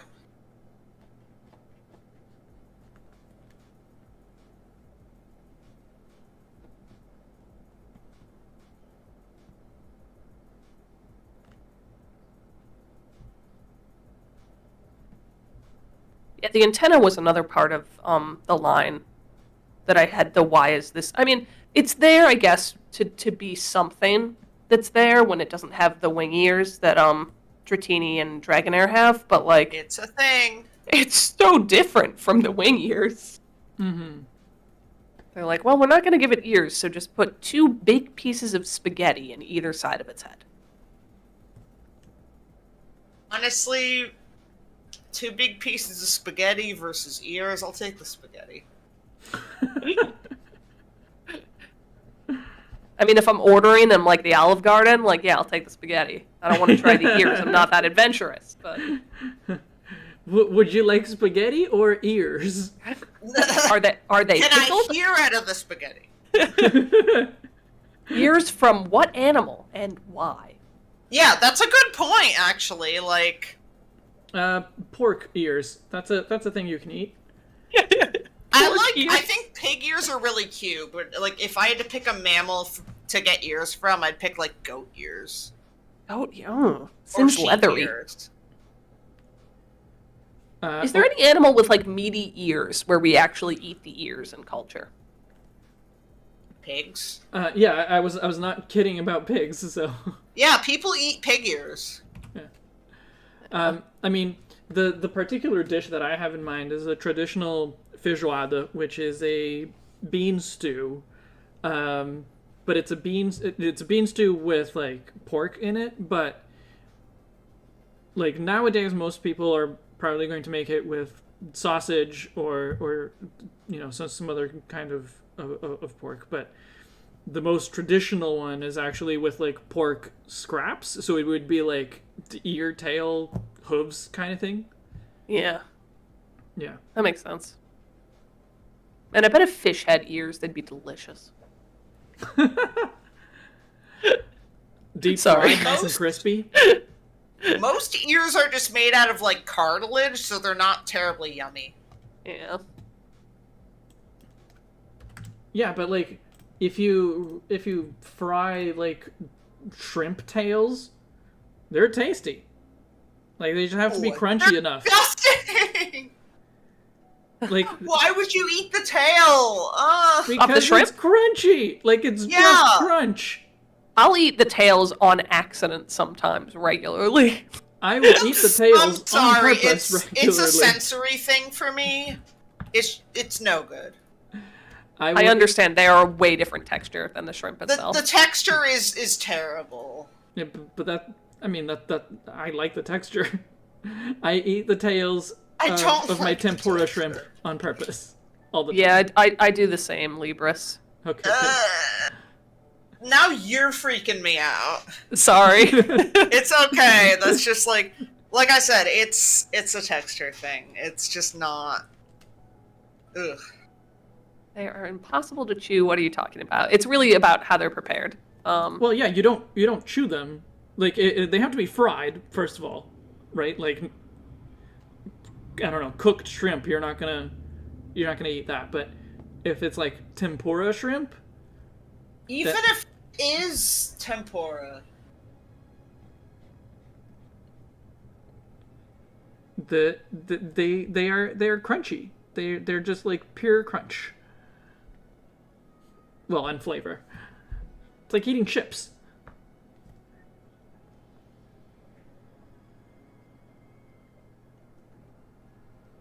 It's like if I'm gonna eat like shrimp chips, I'm gonna buy them from the store.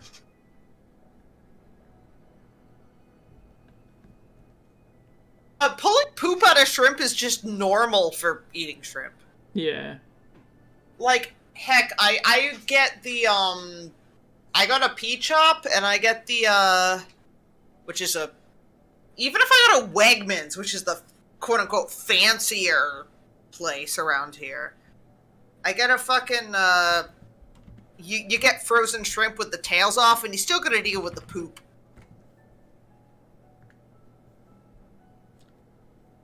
I just don't deal with it. If I see a little dark line in my shrimp, I'm just eating it. I'm not eating poop. Ah, yes, the two genders. Not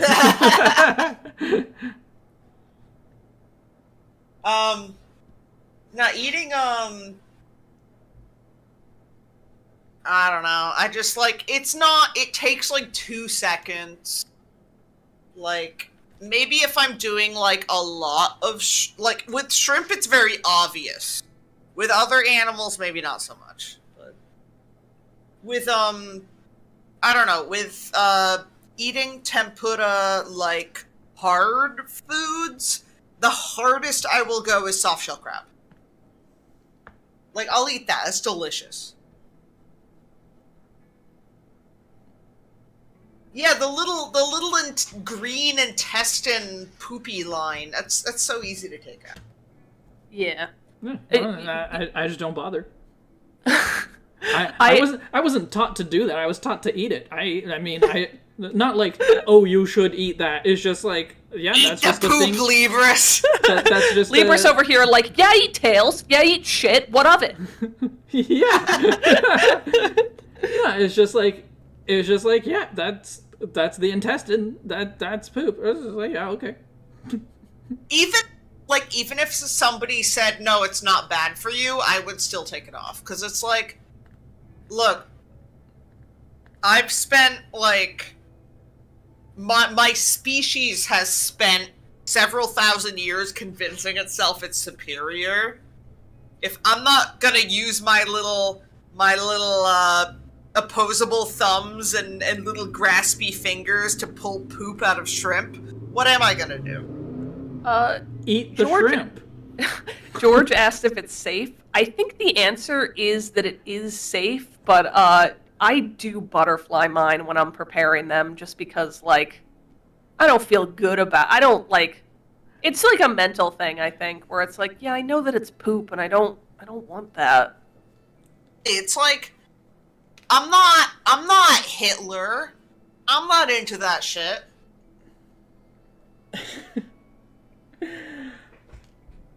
Hitler did not butterfly his shrimp. The more you know. No offense, if anyone here is into scat, I respect that. I understand why people are into it. I wouldn't relate those two things, but I guess. Anyways. Yeah, no.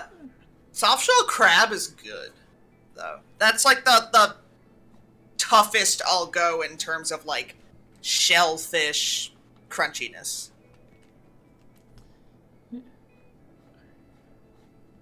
Thank you, Jenkins, for letting us talk about eating poop in a context that is normal. If we're not talking about Digimon, we gotta talk about eating shit. Hitler was a scatophile. He was into that shit. I don't know if he ate shrimp poop. That's not my business. I did not realize that was going to be such a controversial opinion. That it's fine. Look, if you eat shrimp poop, you're not Hitler. You just don't want to take the poop out of the shrimp. I don't care what you do with your shrimp poop. Well, thank you for confirming I am in fact not Hitler. You're not Hitler. No. Sometimes I used to call you a dictator. That's true, and I probably was a little bit. Yeah. I remember that. You were certainly a little, but, like, I completely understand because I was I don't know how to describe myself back then. I was an absolute, like, nutcase fucko. I think we were all weird. We all had the delight to know each other when we were, like, young teens. So yeah. I was sorry, guys. I was like a fucking 13. Look, I was 13 years old, autistic, unmedicated, and did not understand anything. And I was, and to a degree still am, a little bit of, like, a control freak in this. I mean, I don't want to use that term because I know people who are much worse than I am, but... Not that. There's, like, degrees of it. Yeah, but... I think we've all gotten better. I never feel like you're controlling my designs when I submit them to this, so take pride in that. Yeah, you've certainly gotten... I can see the shades of, like, old shed in who you are now, but I can never see it in a necessarily degrading or offensive way. That's good. I mean, I definitely was not a great person back then. Oh, I was terrible. Yeah, but like I've like consciously like made an effort to do better, and Yeah. I think for the most part it's worked. I've like I feel like part of my issue was I couldn't consciously make an effort to do better until I was on like the medication that took care of most of my anxiety. And then I was like, oh shit, like wow, I was a dick. And then even from then on, there were things where I have to go and look back and be like, yeah, that's I feel like I'm like 5 years behind everyone else. But Definitely not. I think everyone struggles and kind of feels that way about themselves. But you're definitely your own worst critic. Like you're doing good. thank you. I to your credit, I never felt like you were like I felt like maybe we never really like until we had like this one conversation when we were like early 20s. I feel like we never really understood each other in a way. Like you've always been like I don't know if I can say my best friend because I feel like we don't talk to each other about like quote unquote important things, but I feel like whenever I'm with you, I can just let go and laugh. Oh, that's really And that sweet. makes me really happy. And what's more important than talking about poop and shrimp? Like really? Let's be honest. Like I never feel like maybe it's like I never felt like you judged me for like my bullshit. And then we had that one conversation where you were like, I feel like you're, maybe we're not friends, but it's like, no, I am. I'm just like, I'm an autistic, like, motherfucker. And you're like, I forgot you were autistic. And, like, I feel like ever since then, we've been tight. It's just been, it's just,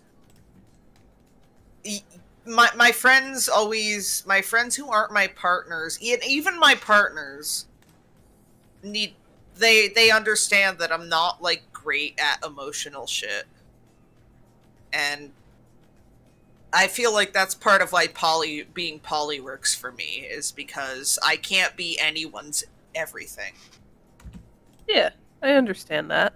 And you're doing good at emotional stuff right now, so again, Thank you. Try not to be too hard on yourself. It's hard not to be. Like, when for, like, I'm like, oh my god, I'm almost 30 now, and then, like, up until I was, like, 23, I didn't have the capacity to be emotional because my brain wouldn't let me. Emotions are tough. I'm They're not even very good at difficult. expressing them. We're all just faking it. Fake it till Yeah. How's this looking, Banana Medium? I think the wing ears need to be a little bigger, but it's looking good. Okay. I like the pose you've chosen. I like It's a the tail that wraps pose. around the back, yeah. Yeah, the tail ended up being a little bit longer than what you drew, but That's totally fine. okay. I feel like it works good for Dragonair. Yeah. Given like the poses that have been used by Game Freak over the years. Yeah, it needs to be a little bit swirly, even if I can't give it a whole loop to loop. That'd be like whoosh.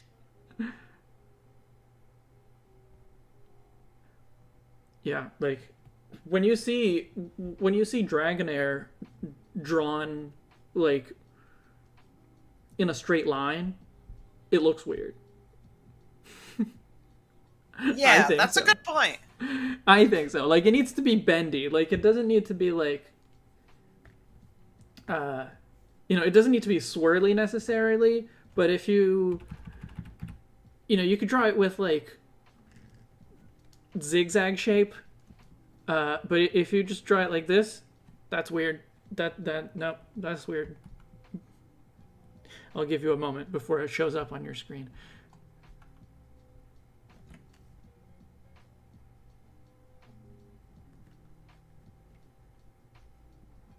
Bully. Ziggy Zaggy.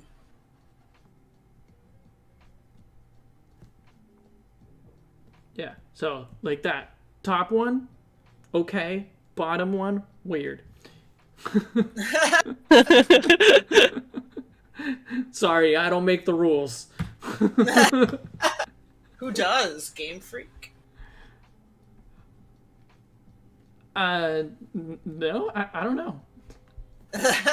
Rob Who asks, makes the rules of what makes Dragonite look weird? I don't know. I do. Oh. Today, I do. Fair. Okay. Rob asks, I'm looking into drawing tablets. What should I get under a $200 budget? I'm not the person to ask. I use a drawing monitor. Get a Huion. That's what I have. Huion? Yeah. I haven't. I don't. This is a little bit older. This is several years older, so they might have upgraded what you can get under 200. So I have an H610 Pro. I highly recommend Huion. Like, you can occasionally have issues with their drivers, but the people who run their social media and their like customer service are amazing. They are basically the one company trying to fuck Adobe over not Adobe, sorry, Wacom over in Wacom's like monopoly over the market. And as such, their prices are incredibly reasonable. Highly recommend. After I got mine set up, I've not had any problems with it. Like, it might take you a bit to get, like, the drivers and everything all set.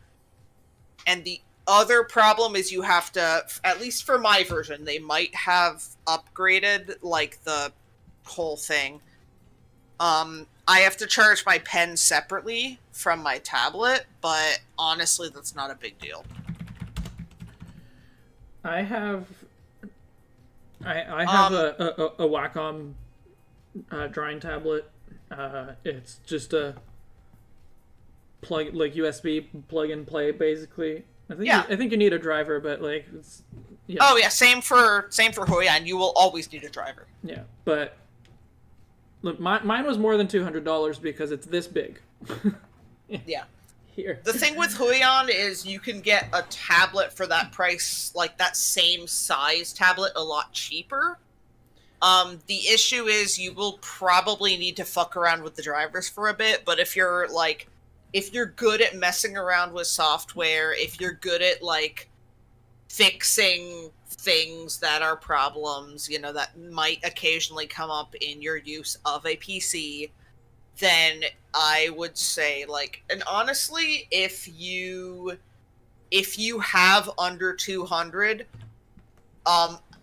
your choice is probably like a small Wacom or a larger Huion, and obviously it's up to you what you're gonna do with that. I would say go with the Huion because of the larger space and the more the more pressure ability you'll get. For learning how to draw, I'll just say, like, mine was I think $400 when I bought it, but it was $400 15 years ago. Yeah, you could also look at used Wacoms. You'll probably need to buy a new pen, and the problem with that is, well, quote-unquote new pen. You'll probably have to look at a used new pen. Because they don't usually make pens for their older stuff anymore. Either way, whether you get a Huion or a Wacom, for 200 you can get something that's decent for like starting to learn. Yeah, and like mine, as long as mine continues to not fall apart, which It's kind of starting to, but it's not there yet. And so as long as it holds out, I'm gonna keep using this. But I think if I upgrade, it'll probably be to something with a monitor on it. Yeah, like I'm probably never gonna upgrade to that just because I like having a gaming PC that can also do digital art. And digital art isn't like my livelihood, it's just like a part of what I occasionally do for commissions. Most of what I do for commissions is pixel art, and I do not even touch a tablet for that unless I want to sketch out like a complicated pose. Mm-hmm. Yeah, it can be really useful for that. Oh, incredibly useful for that. But like, for example, my last like the one I was posting on Twitter a while ago, which I'm still working on just a lot more slowly. The Demon Slayer art that I was doing, I did start with a digital sketch for that, but it's gotten to the point where I don't need that sketch anymore. Right. And even then, like, I edited quite a lot from that sketch. Like, the proportions on, like, one of the characters' faces didn't make him look right, so I edited that and all that. I gotta work on that some more. I told somebody at the bar I go to where he initially played that, like, part of Demon Slayer. I was like, yo, because you, like, you got me into this one character. Like, I'll get you a print of this for free when I finish it. That's cool. Yeah, he's also the bar, what's it called? He's the bar manager there, and his girlfriend, I've played, like, not trading card games, but I've played, like, card games with her before, and she's really cool, so. Cool. I do have to watch how much I drink from now on, though. Because I got too hard. I got gastritis. Oh no. Yeah, it happened after. I can't even say like it. I mean, it's definitely been a wake up call to like how much I drink at home, but in terms of like going out, it happened because I was like just hanging out at the bar because I wanted some dinner, and there were these two girls who were like just like the coolest fucking people, and we just had like this long chat about just like various things, and they were like, hey, do you want to like go somewhere else? And I'm like, yeah, whatever, sure. And the two of us, we went to the place like across the street, which had like boozy milkshakes. But that was also the last thing I had to drink, but she did buy me a couple shots. And after that I was like, no, like I ended up like I was sober enough after like hanging out for a while and having some food to drive them to the next bar they wanted to go to, which is where the older woman's boyfriend was hanging out, and that was like her stomping grounds. And she's like, yeah, I'll get you something, and I'm like, no more alcohol. And she's like, I'll get you a Shirley. So apparently, because she's really like the bartenders at this bar know her really well, I got like a Shirley Temple with like 5 maraschino cherries in it. So that was pretty awesome. That's just a jar of cherries. It's basically it's a jar of cherries with ginger ale. It's perfect. But basically, like, that night gave me gastritis. And at one point, like, I was in a lot of pain for like a couple days, and at one point I went to the fucking ER because I was in that much pain, and I'm like, help me. Yeah. And the woman's like, yeah, you need to like cut down on the drinking. And I'm like, yeah, this has been a wake up call for me. Yeah. If you were asking what character, Rob, I'm a huge simp for Gyataro from Demon Slayer. So I've been working on a pixel portrait of him and Daki. If you're into Demon Slayer at all, I have some half-finished versions of it on my Twitter that you can look at. It's not my art Twitter, it's just my personal Twitter. So it's infinipede.@Twitter, whatever. That's twitter.com. Twitter.com/infinipede, whatever. Dragonair's looking awesome, by the way. That's good. I think the legs in particular, the one on our left, probably needs a little bit of work, but I think it's mostly just like the positioning of the feet. Yeah, it just needs to look a little more flat. Otherwise, it's great. Yeah, it's just the angle of the feet, and that's it.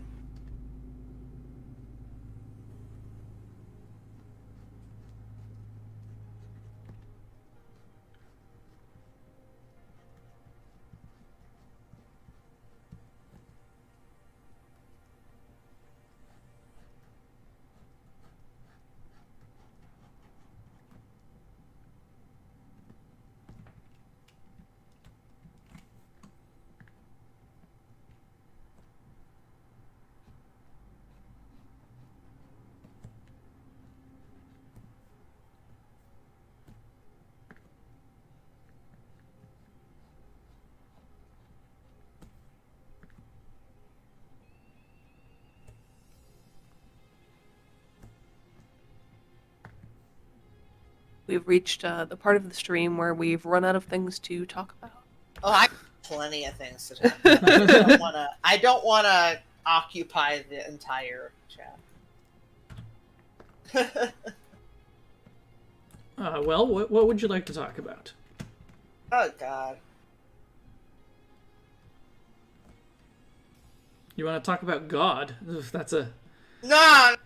Let's not. My mom... I think the three of us are pretty lukewarm on that. Oh God, no! Tell me about it.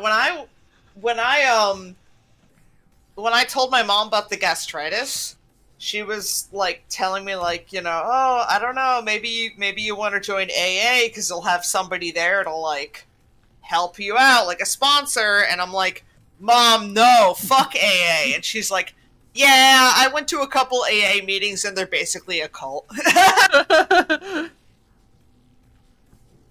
Ooh, now that's a good question. Do you guys eat rice with a spoon or fork? Says Spoon. Rob House.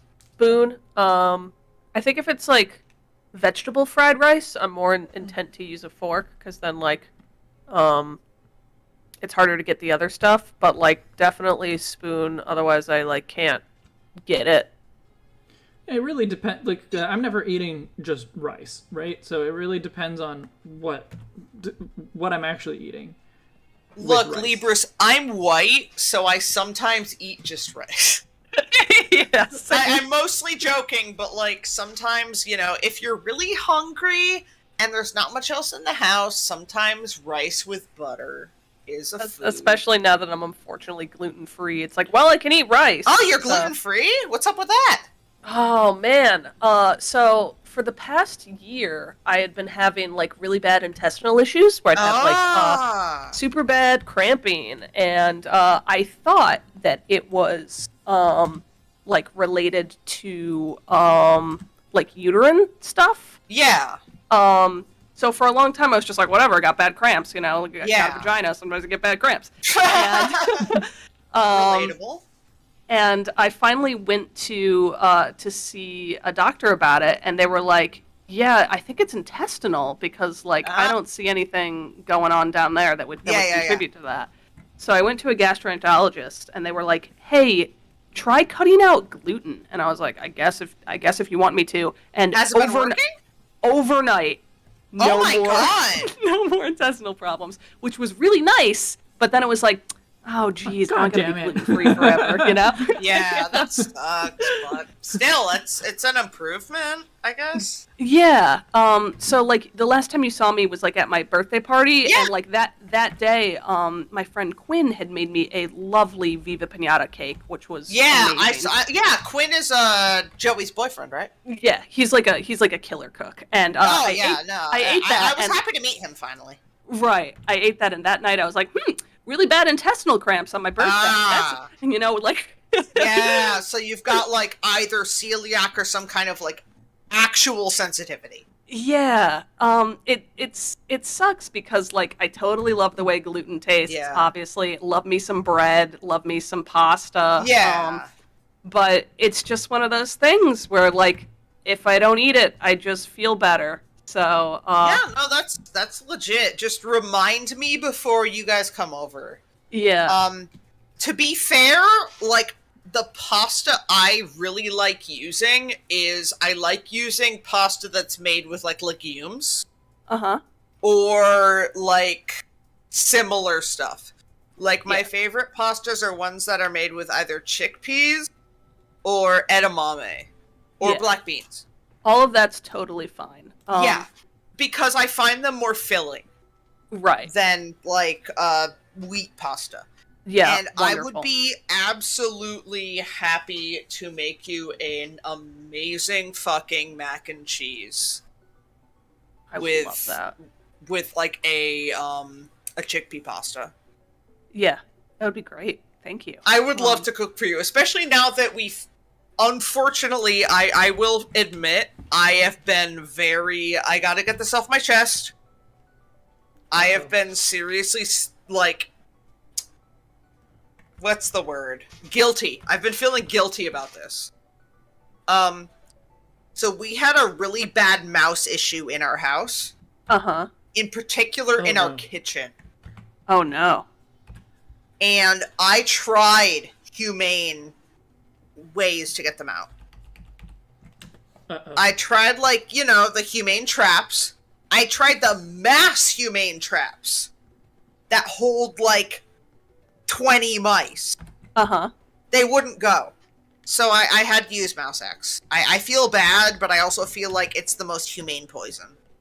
Yeah, certainly better than glue. 100%. Like, it might have been an issue of releasing them too close to your house. I drove out. Like, they wouldn't even get in the fucking traps. I used, like, mouse-specific bait stuff. I used peanut butter. I don't know. They just would not. They were too smart. Too smart mice. They were genius mice. It's okay. I'm not gonna hold it against you. Like, thank you, because I have felt like I have been very concerned about telling you. No, it's cool. It's been on my chest. I'd rather know. And obviously, if you tried like other stuff, like I get it. Like I had like the mouse, like, you know those little black ones that, like, when the mouse goes, you put the food at the end, and then the mouse goes in, and they're supposed to, like, knock the entrance, like, up? Yeah. I tried those. My neighbor had this big, massive metal one, where it's, like, you're supposed to put the peanut butter or the, like, trap stuff at the end, and they'll, like, all go in there. Heck, our landlord was only ever able to give us the glue ones, and they didn't even go with those. They're too smart. Our mice are too smart. I wonder if I could have some that I could lend you next time. I have some that work pretty well, but I get it. At the end of the day, like, mice are. It's not healthy to have wild mice in your house. Yeah, the problem was like, if it was only in my room, it'd be like, haha, whatever. They were in the kitchen. They shit all over our like, foods, like, pots and pans. Yeah. They were shitting on our pots and pans. They were shitting on our cleaning supplies. It was just like, no more. I can't deal with this anymore. They were shitting on our stovetop. I understand. Yeah. I always felt kind of bad about it, because I'm just like, I always felt like it's like, oh, Banana Meteor is silently judging me. For anyone in chat that's like, what are you talking about? Mice are pests. I am a huge mouse lover, so I always try when I can to use like humane stuff and push it on other people. But I understand like there are. Hey, I've got rats, and I feel bad, you know, whenever I work at a pet store, and we have feeder mice, and I feel bad whenever I'm like digging up the substrate and I see like one that died. You know, it sucks. Like when I sell them, it's like snakes gotta eat. You know, I get it. Yeah, I don't feel too much shame about that. Like obviously I couldn't keep a snake, but like yeah. You gotta feed snakes. They can't starve. I feel the same way. It's like I like insects, but like when I gotta feed like crickets or like black what is it, the black soldier fly larva to my spiders, it's like I just gotta eat, you know, whatever. Yeah, like we have a bearded dragon in the house, and we buy him live roaches to feed him. And I know dubias are so cute, but it's also like they gotta eat. No, like I feel you. It was bad the other week. I was gut loading them, which is like you feed them like veggies and stuff before you feed them. Yeah, because then your bearded dragon eats them, and they're full of the veggies, and you know, like all good. And I was just like watching them eat for a while, and I was like, "Oh man, they're really cute." And I was like, "Oh no, I can't like do this because then I'm gonna like feel like, too bad honestly, when I feed them to my dragon." If you start feeling that way, get some of the hissing roaches. They're cute and they're nobody's food. They're too big. Get little roach friends. I thought you were saying like, oh, get the hissing roaches because they're annoying.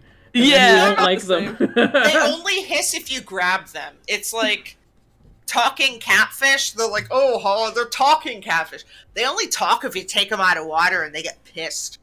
Yeah.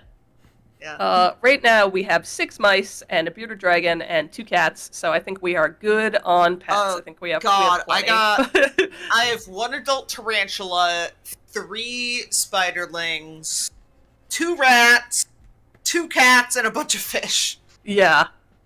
And even then, it's like next time, hopefully I can get my partner to come over tomorrow. I can get Justin to come over tomorrow, and we can do some fish work. Justin is like the most understanding human being on Earth, and I love them, and they understand that like I'm not the best at keeping up with everything, so they help me with like cleaning. It's awesome. Jenkins mentioned in chat that we almost had a dog by accident the other day, which is true. Okay, well, first let me just say... about this is crazy. First let me just respond to Rob, who said they like my shirt. Well, I'm glad you recognize it. And I'm glad you're not just like, why are you wearing a Fluminaceous shirt? I had that comment recently. Why are you wearing a Fluminaceous shirt? Why would I? Because that's the team I support anyway. But how do you have a dog by accident? Great question. We pulled up. We were coming home from something, I don't know, but it was Frankie, April, and I in the car, and right next to our house there was just a dog walking around, just like a little tiny I don't want to say schnauzer. What's the word I'm looking for? Small dog. Anyway, long hair. Terrier or something? Terrier. There we go. And I opened the door, and I'm like, okay, well, I'm not going to let a dog just walk around our neighborhood because, like, it's someone's dog. And the dog is super friendly. We open the door, dog jumps right in. It's so easy to catch dogs that way. It's hilarious. You're just like, you're a dog. And they're like, wow, let's be friends. So we checked before you continue, does this look okay? I can move on. Yeah, that looks awesome. That looks Dragonite. Yeah, that's great. Cool, because there's actually a soccer game in half an hour. I don't think I'm going to be done in half an hour, but... Speedrun strats. just do what I had when I GM'd Invisible Sun online, not the one that you were in, Julie, but the one that was, the one I did with, like, people who were only online, plus, Mork, aka Mark, and his friend, Jeremy. we had a guy who was regularly like, "Yo, we got a hockey game in 2 hours." he was this like almost 60-year-old like anarchist who lived in Canada. He was great. Anyways. It's important. It's very important. So anyway, dog story. Yeah. Dog jumps into her car. Dog has a collar. We check it. Dog's name is Flower. She's very sweet. She's like an older terrier. And there's a name and a number and an address. We call the number. No response. We're like, whoa. Okay. Like not even like a answering machine? No answering machine. Just wow. Nothing there. We check the address. The address is like a few neighborhoods over from ours. So we're like, wow, this dog came really far, but like we're already in the car, so we're like, okay, let's just go bring the dog home. Yeah. We go to the house. No one's there. Whoa. And we're like, okay, they must be out, I guess. Yeah. Let's check with the neighbors and see what's going on. It was a duplex. We go over, we talk to the neighbors, and they're like, yeah, they moved out like last week. And we're like, do they seem like the kind of person who would just like abandon their dog? And they were like, no, I don't think so. But like, I don't know where they are now. And we're like, okay, do we just have a dog now? Like, what's going on with it? Like, try and like get her microchip kind of thing? No microchip, but while we were pondering with the neighbors, we got a call back from that number. And they were like, totally oblivious that their dog had even gotten out. It was really funny. They're like, "Oh, do you have our dog, I guess?" And it's like, "Yeah, your dog is out." Yeah. But it turns out where they moved to was right across the street from where we live now. So like the dog hadn't really gone anywhere. That's hilarious. But they hadn't updated the tags on the dog yet. Mm-hmm. Oh my god. So we're like, okay, I guess we'll drive back to where we live, and then we just dropped the dog off to our new neighbors. Yeah. I was gonna say, like, animal jumping into car is how we got Tutu. My cat, my first cat. Like, if anyone on stream has not heard this story, this is a story from my childhood, right? I've told this to Banana Meteor. It's basically my mom and I, we were at like the Jewish community center. It was me and my mom and my dad before my parents got divorced. And I was in the back seat and my mom was in the passenger seat. My dad was in the driver's seat.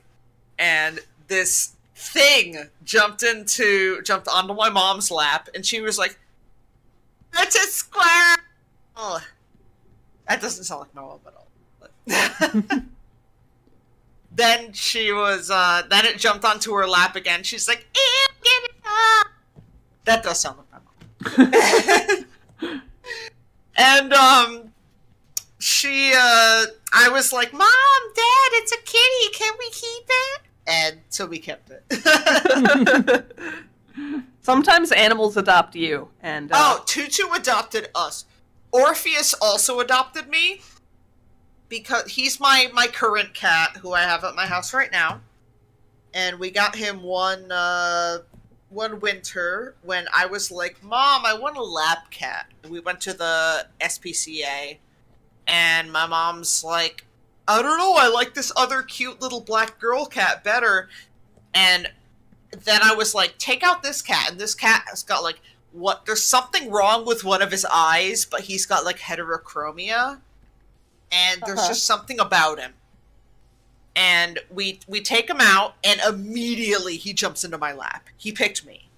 Like, this cat picked me. You gotta love when animals do that. Yeah. I feel like Q picked me too, even though like she's a tarantula. It's like I'm the only person who was brave enough to handle her. Yeah. Even the snake, even the reptile people didn't want to handle her.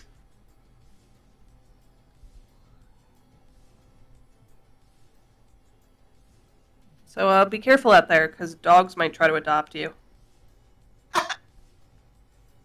Look out!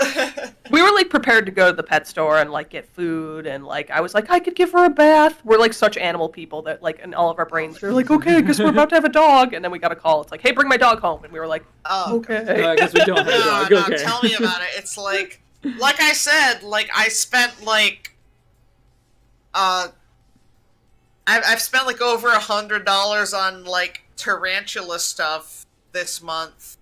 And then the person I bought the stuff from was like, bam, bonus tarantula. And I'm like, oh my god. They did send me, because like, I guess when you buy things from tarantula breeders, they just send you freebies. And one of the freebies was 2 tarantula habitats. So I was like, hey, can that be my freebie? And if you have, because one of the tarantula spiderlings I bought is arboreal, so they like to hang out up in the top of the enclosure. Yeah. Like up in, I actually have it. It's just stupid as hell. But when I got them finally, I'm just like, oh my god, I don't have any like sticks that have been sterilized that I can use. And I go digging through my stuff, and I'm like, here's a sword from, like, a Warhammer mini I can't build. Because I built, like, the alternative version of that same mini, right? Mm-hmm. Because when you buy certain, like, Warhammer kits, they're like, okay, you can build this, this, or this. And I'm like, I'm gonna build the first option. And they're like, here's a bunch of stuff for the second and third option that theoretically you could build, you know, if you had the other stuff. I mean, I like having that stuff because you can use it as decoration on other miniatures. It's cool. Anyways, so I have that, like, mini, like, that bit from that mini, and it's like this big-ass, like, great sword. And I'm like, but it's like a plant-themed one because it's Sylvaneth, which are like the dryad people.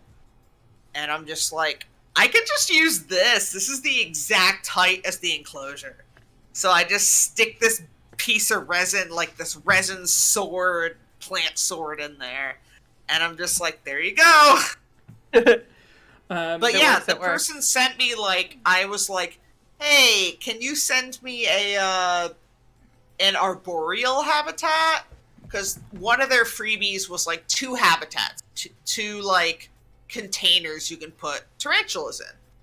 And I'm like, okay, I've met the threshold for the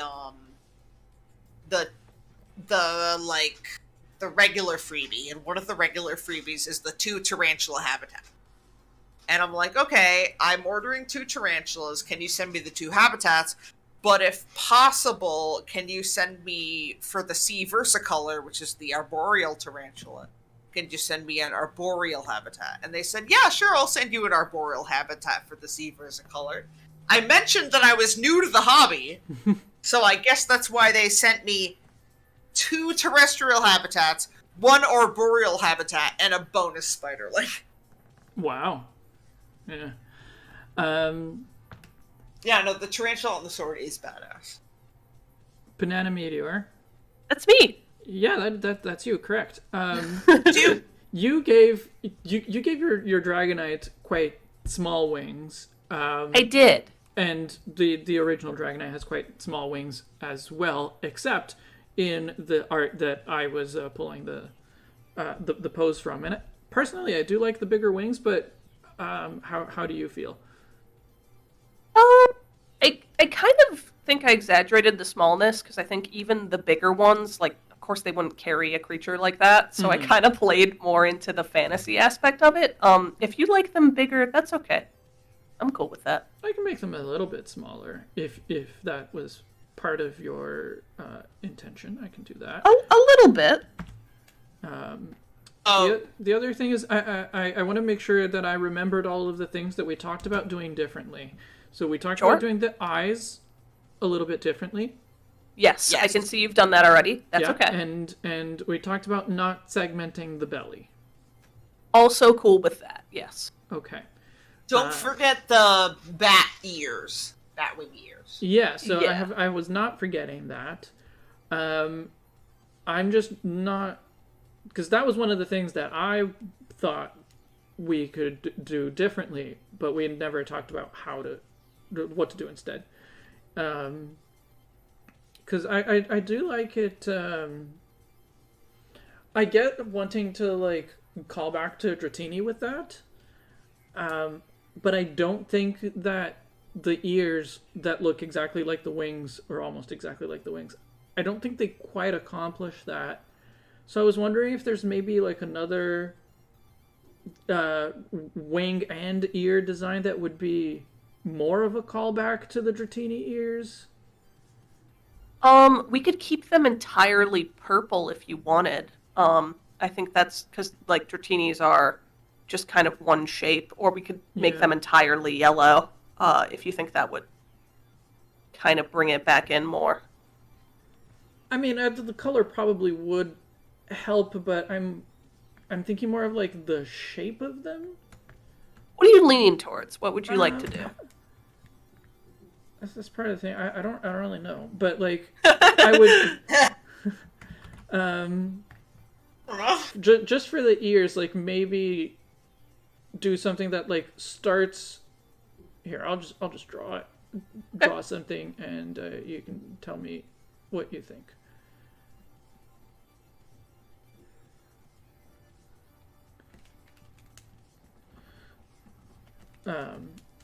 Yeah, I guess I'm thinking more like it's the shape of the Dratini ear, but it's just like exaggerated in a more wing-like fashion.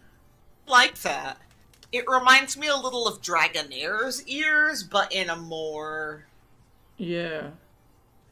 Like... I definitely like it more as the sort of shaped like Dragonair, but maybe colored more like Banana Meteor's Dragonite, like Rob House mentioned. Yeah, I'm open to that. It's worth a shot. Yeah. So like that would be for the ears. I don't know about like, because I think that I like the ears and the wings being pretty much the same. I don't know how that would work for this particular shape because it's like it looks very stiff. It doesn't have that articulation of that the wing has.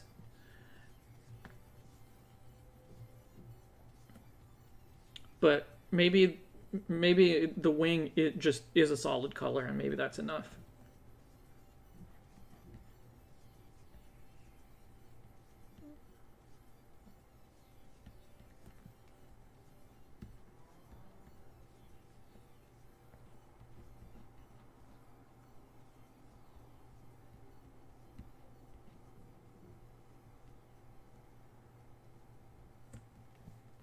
Yeah, maybe that. What do you think?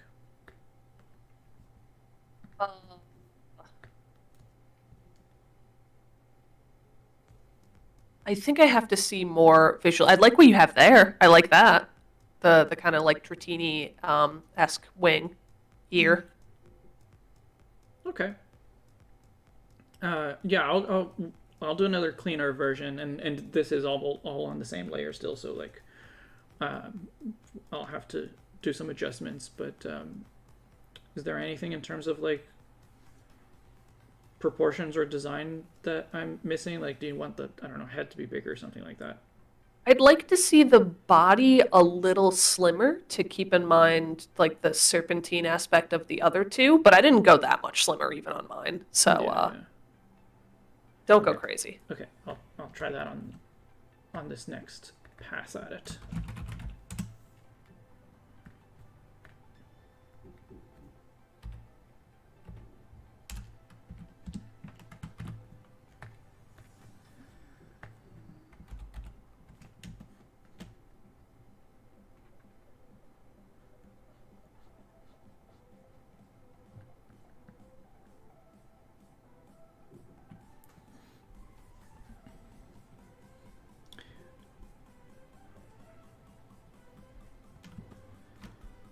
Zilber says, I just realized the horn resembles a tornado, like how Dragonite is set to control the weather. Was that on purpose at all? Not at all. It's really cool that that's a happy accident. I was I going like for that. more of a unicorn horn because it's that's this what I fantasy-esque creature. figured, But yeah. we can pretend I did that on purpose. Wow, that's such a cool idea. I didn't even pick up on that. Thank you. Thank you. All intentional.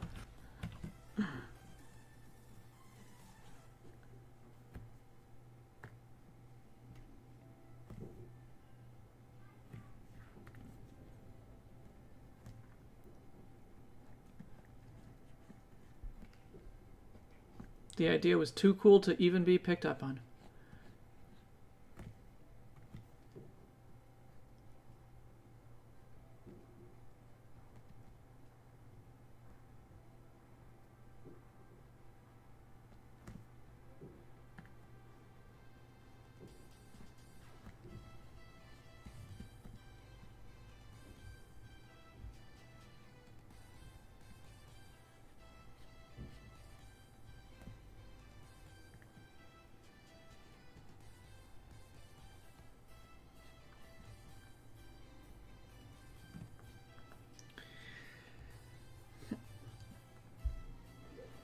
Are you guys excited for Scarlet and Violet, as Rob asks? Oh, I think Rob asked that earlier too, and I just totally forgot to respond to it. Absolutely. I'm It's interested. Yeah, that's a good way to put it. I always like new designs. Honestly, Pokemon at this point could just be like, here's 100 new designs. There's no games. These are just new Pokemon. Here you go. And I'd be like, yeah, yes. I would be like, yep, those are Pokemon. I feel bad that that's where I've kind of come to with like the new Scarlet and Violet designs that I've seen. But it's like, this is a Pokemon. Like, I guess I feel like Pokemon isn't surprising me that much anymore, and I don't like that. I definitely agree with that. I found the legendaries were really cool. Yes. I think Like legendaries quite a lot. yeah, I'm surprised at how much I like them, just in terms of their design, even though I don't like. They go for a design aesthetic that I'm generally not into, but I think it's really well done. Yeah. No, I completely get that. It's like, would I use these on my team? Probably not. Probably Do not. I think they're interesting? Yes. Very much so. Yeah. Yeah. But like all of the other Pokemon that were revealed during that same trailer, they're very normal. Yeah. Like, and I mean, I think the 2 out of 3 of them were normal types. So Yeah, electric normal and oh, maybe all of Grass them were normal type then. Yeah. grass normal and normal. And plain normal. Yeah. Yeah. So like, none of them felt exciting. Like maybe they will all evolve into something really cool. I especially it's hope possible, that the yeah. Pikachu clone evolves into something, but that's a pipe dream. Look, I feel like the last time the Pikachu clone evolved into something interesting was Cinccino, and Cinccino isn't even that interesting. I would not call Cinccino a Pikachu clone. The last time a Pikachu clone evolved into something interesting, it was Alolan Raichu. And the time before that, it was Raichu.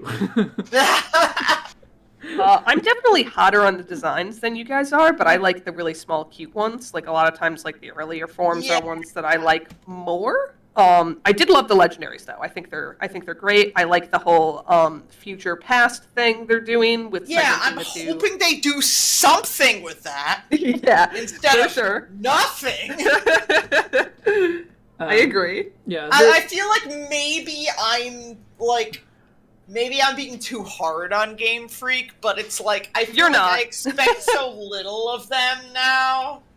You're Yeah. really not, I promise. Yeah, and I feel like maybe that's why when we were talking about how, like, Pokemon is very sort of plain in terms of, like, how it does things, it doesn't do anything super out of the ordinary, whereas Digimon, you can either be either complete shite or like amazing, like maybe that's what excites me more about Digimon now, is I can look at like, yo, give me like a new Digimon that's like baller. Whereas like with Pokemon, it's like you might be kind of good or you might be kind of bad. Yeah. I understand. Yeah. Like I'm excited. Well, yeah. I think the way that you put it, you're interested. Yeah, I'm very interested. I want to see where it goes, but I'm not expecting a lot.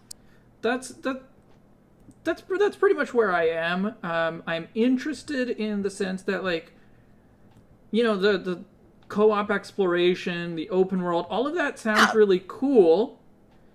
And of course, new Pokemon designs, like that's always exciting. But like, yeah. As far as a game, right? Like, there's definitely good ideas, or like it's going in a direction that I have wanted to see Pokemon go in. Like, I think open world is definitely something that is fitting for Pokemon. Not necessarily for like every game, but it's definitely something they should try. Agree. I think it's definitely something that should be tried, even if it's a more restrictive open world in the same way that maybe Legends? Breath of the Wild was. Where it's like, you can legitimately go anywhere, but like, this is probably the way you're going to go. Yeah. I mean, I haven't played a lot of like different open world games, but like, yeah. Like, most open world games, I think, push you in a certain direction, but you are legitimately able to go in any of them. Yeah, which is what I like. Yeah. I'm glad that, you know, if I could, I think it adds replayability. Yeah. But I agree with Rob House that they've been getting better at giving the human characters more personality. Like, I would like to see that continued onward in Scarlet and Violet, and I hope they do. Because, like, I don't know, like, just looking at the amount of, I don't want to, I feel bad saying this, but looking at the amount of porn content for the most recent generation, the Sword and Shield creators, there's so much more because they actually have a fucking personality! Yeah? And that's the best way I can put it, is that these characters have a personality beyond, like, I'm the gym leader, fight me! Yeah. No, they've definitely improved on human characters a lot. 100%, yeah. On Pokemon designs, it's like, overall, like, from Generation 1 to Generation 8, I definitely think that there's an improvement, but I also think that from Generation 7 to Generation 8, there's a significant drop. I really like Generation 6 and 7 in terms of Pokemon designs. Yeah, Gen 6 and 7 were excellent. Gen 8, I would say, a small drop. I wouldn't say it's a large drop. I'd say it's a small drop. I think it's very, like, hit or miss. And so, like, yeah, there's some fantastic Pokemon designs, like Toxtricity, Obstagoon, Orbeetle, like, Nickit, all really, really solid designs. And then there's really, really, really bad ones, like Boltund, and, in my opinion, Cinderace. And, like, it's just, like... Cinderace is okay, in my opinion. But, like, I know you don't like the bipedal starters. Well, it's not a thing against bipedal starters. It's just, like... Cinderace is badly done. Cinderace is one of the weaker ones in terms of the bipedal starters. Yeah. But he's not... I wouldn't say he's a bad design. He's okay. Now, do we want to talk about completely uninspired designs when they had been doing so fucking well with the normal type generic boys? Greedent is nothing. Oh, Greedent is terrible. Yeah. Compared to the last two. You guys don't like Peter hand, Griffin? But on the other hand, Wooloo is amazing. Yeah, I mean, Wooloo's amazing, but like... So that's what I'm saying. Double is nothing. Double is completely forgettable. Oh, for sure. Yeah, it's just... Double is incredibly forgettable. But that's what I'm saying, right? It's just like, it is... There are some really good ones and some really bad ones. And so I don't know. Average, I feel like most of them. I feel like most of them are memorable. There's like a handful that are very forgettable, and that's about it. Yeah. Like to me, if a Pokemon is at least memorable, I'm like, okay, you're a thing. I don't remember Double even exists. I don't remember Greedent or its pre-evolution, whose name I don't even remember exists. Yeah. But like that's like I think that on average that makes Gen 8 significantly worse. Yeah. Than Jenkins, you're fucking your MOBA's AD carry is Cinderace. My MOBA's AD carry is the god of fucking bees! So I play Smite. When it comes to MOBAs, I play Smite. I have never touched Pokemon Unite, or any other MOBAs for that matter. I have not touched Pokemon Unite. I play Smite. Me and Justin play Smite. Because I like the whole aspect of, like, you can't see behind you if you're not looking at the map. It makes there's a little more, like, dimension to it. Also, I like playing Amuzen Cobb, the god of bees, because one of his skins is Mothman. Okay, yeah, a rabbit with fire would beat bees in Pokemon logic, but Cinderace versus Mothman would be a fight. Come on. Okay, how's this looking, Banana Meteor? Looking pretty good. Looking good. I like it. I like the thinning you did on the body.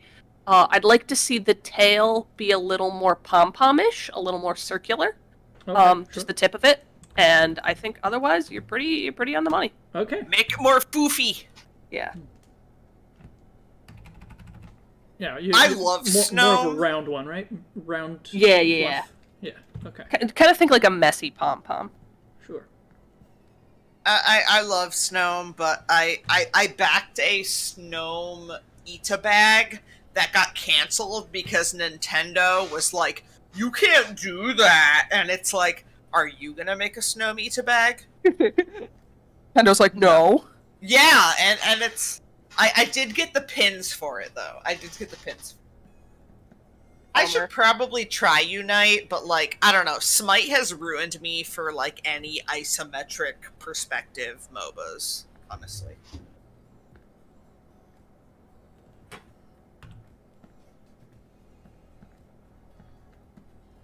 Like, put the camera behind me or don't put it there at all.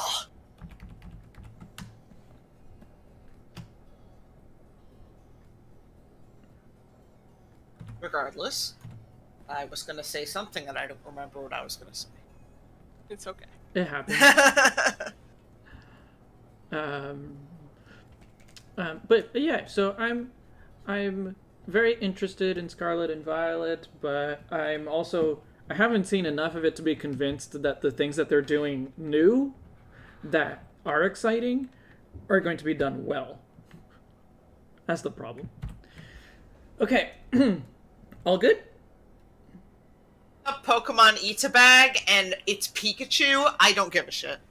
Yeah, I think that pom-pom tail looks good. Yeah. Fuzzers. All right, and we want to adjust to that purple, right? That was something else that we talked about? I'm open to it. I think the general consensus was bluer. Yeah. But I don't want it to be... Yeah. I'll start with that blue, with that purple, but we can adjust it afterwards. He looks too much like either Spyro or Wheezy from Dragon Tales. Yeah. And Wheezy is legitimately the worst character in Dragon Tales. Fuck Wheezy! Fight me! I can't fight you because I don't know enough about that. I liked Ord when he pulled things out of his pocket. Yeah. Best. Org. I don't remember his fucking name, but he was. He always had the shit, and like Zach was like, Wheezy was like, let's blow up the Senate, and Zach was like, let's fucking not. I don't remember what kind of shit Wheezy tried to do, but it was stupid, and Zach was like, yeah, Wheezy, don't fucking do that. And Wheezy's like, okay, that's not fun. And Zach was like, yeah, because you're insane. You're very passionate about this. I watched Dragon Tales until, like, when I was 12. I don't even... The pink girl dragon, like, she was basically like Sora from Digimon. Like, she was nice and she was smart, but she was overall kind of forgettable. I don't know much about Dragon Tales aside from the designs, but I did always think they were cute just because I like dragons.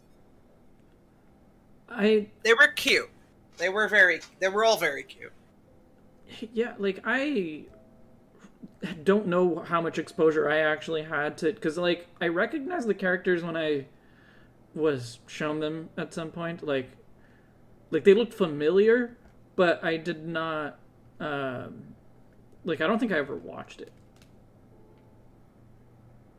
They're like marsupial dragons, and they're like great dragon father guy is like, I don't know, he speaks Spanish because this was at the point in time where they were trying to get more kids to learn basic Spanish. He was cool though, like the grandpa dragon, he was legit, he knew what was up.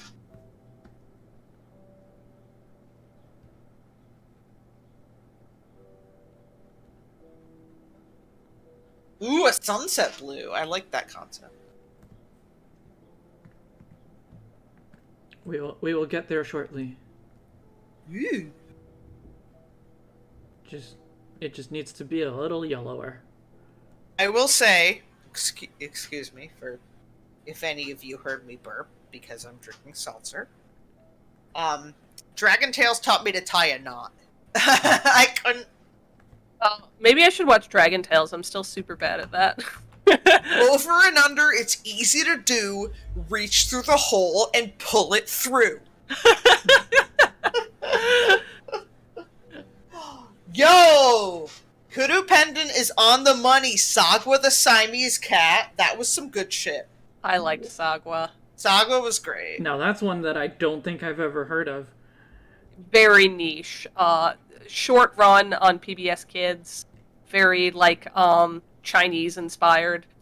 Yeah, very heavy into, like, Chinese culture and mythology and, like, taught, like, you know, white American kids about, like, Chinese food and Chinese culture. It was good, though. Like, I liked that so many stories at the time, especially a lot of kids' stories, posited, like, cats as the bad guys to dogs. Yeah. Which frustrated me as somebody who liked cats and not dogs. Like, actually, the initial episode of Arthur where, like, Francine got a cat and, Arthur had a dog was like, no, cats and dogs can get along. They're just different. But after that, Nemo, Francine's cat, was like, oh, he's the bad guy in the dog episodes. And it was so fucking stupid. But, like, Sagwa was like, here's a show about just cats being cats. And, like, they're just like you and me. I don't know. I this is a thing that I'm very opinionated about, because I feel like the cat hatred has its roots in, like, a lot of really shitty things. Like, I don't know. I don't want to say it's, like, anyone who hates cats is, like, sexist or anti-Semitic, but there are some things about cat hatred that have their roots in sexism and anti-Semitism. I genuinely thought that cats were just kind of a mean animal growing up, just because of the way that media portrayed cats. And it sucks. I think it's not fair that, like, dogs are always, like, these wholesome good guys and cats are, like, these plotting, maniacal beings. Think both great animals that have their pros and their cons. And that people need to look at the animal, like, would it be better for my lifestyle? Would I be better able to, keep a cat or a dog? Dogs need, like, more care, but they're always going to be there to be like, hey, I love you, Yeah. Whereas cats are like, they're not going to need as much care, but you're also not going to get that constant, like, hey, I love you so much. But, like, when you're feeling like, for me, it's like, when I'm laying down in the bed at night and I'm just like, oh man, I feel like shit. Sometimes Orpheus is going to be there, and, like, maybe he's not going to be like, oh my god, I love you, but he's going to be like, I'm here for you. He's going to be there. It's like, yeah, I have unconditional love for you. I'm just not going to show it in the same way a dog does. Yeah. All right, Like, we have the three. We have the three guys. We're just playing with the colors here. How do you feel about what I have? I like that. I think that all totally worked out. Good changes. I'm for them. Cool. Love them all. And just for the recap, here's Snorlax. We did it. Actually, yeah. We have interesting conversations today. We always do, don't we? We always do. Yeah.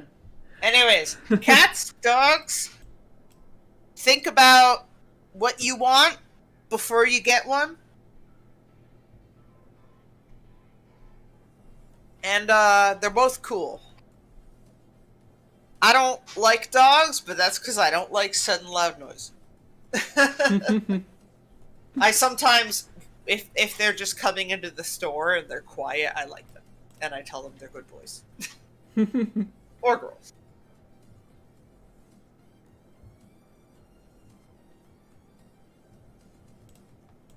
Shit! Yeah, that Dragonite's got a little bit of the Dorumon in him. Sorry to bring back the Digimon, but they all look great. You guys have done an amazing job, and I can't wait till next month. Thank you. Yeah, so next month we're doing the birds. We're doing something special! Do you want to announce what we're doing, Libris? Well, I mean, we don't know that well what we're doing. No, we know the general idea, though. Well, we know that each of us is designing one of them. And that we are, so we're all going to work on all three of the concepts together, but each of us is going to be, like, the lead on a different one. Doing Articuno! Yeah, so I'm taking on Zapdos. Have we talked about, like, actually what the concept we're gonna do is? Not a whole lot. I've done some base sketches for Articuno. Okay. I just know they're gonna be floof.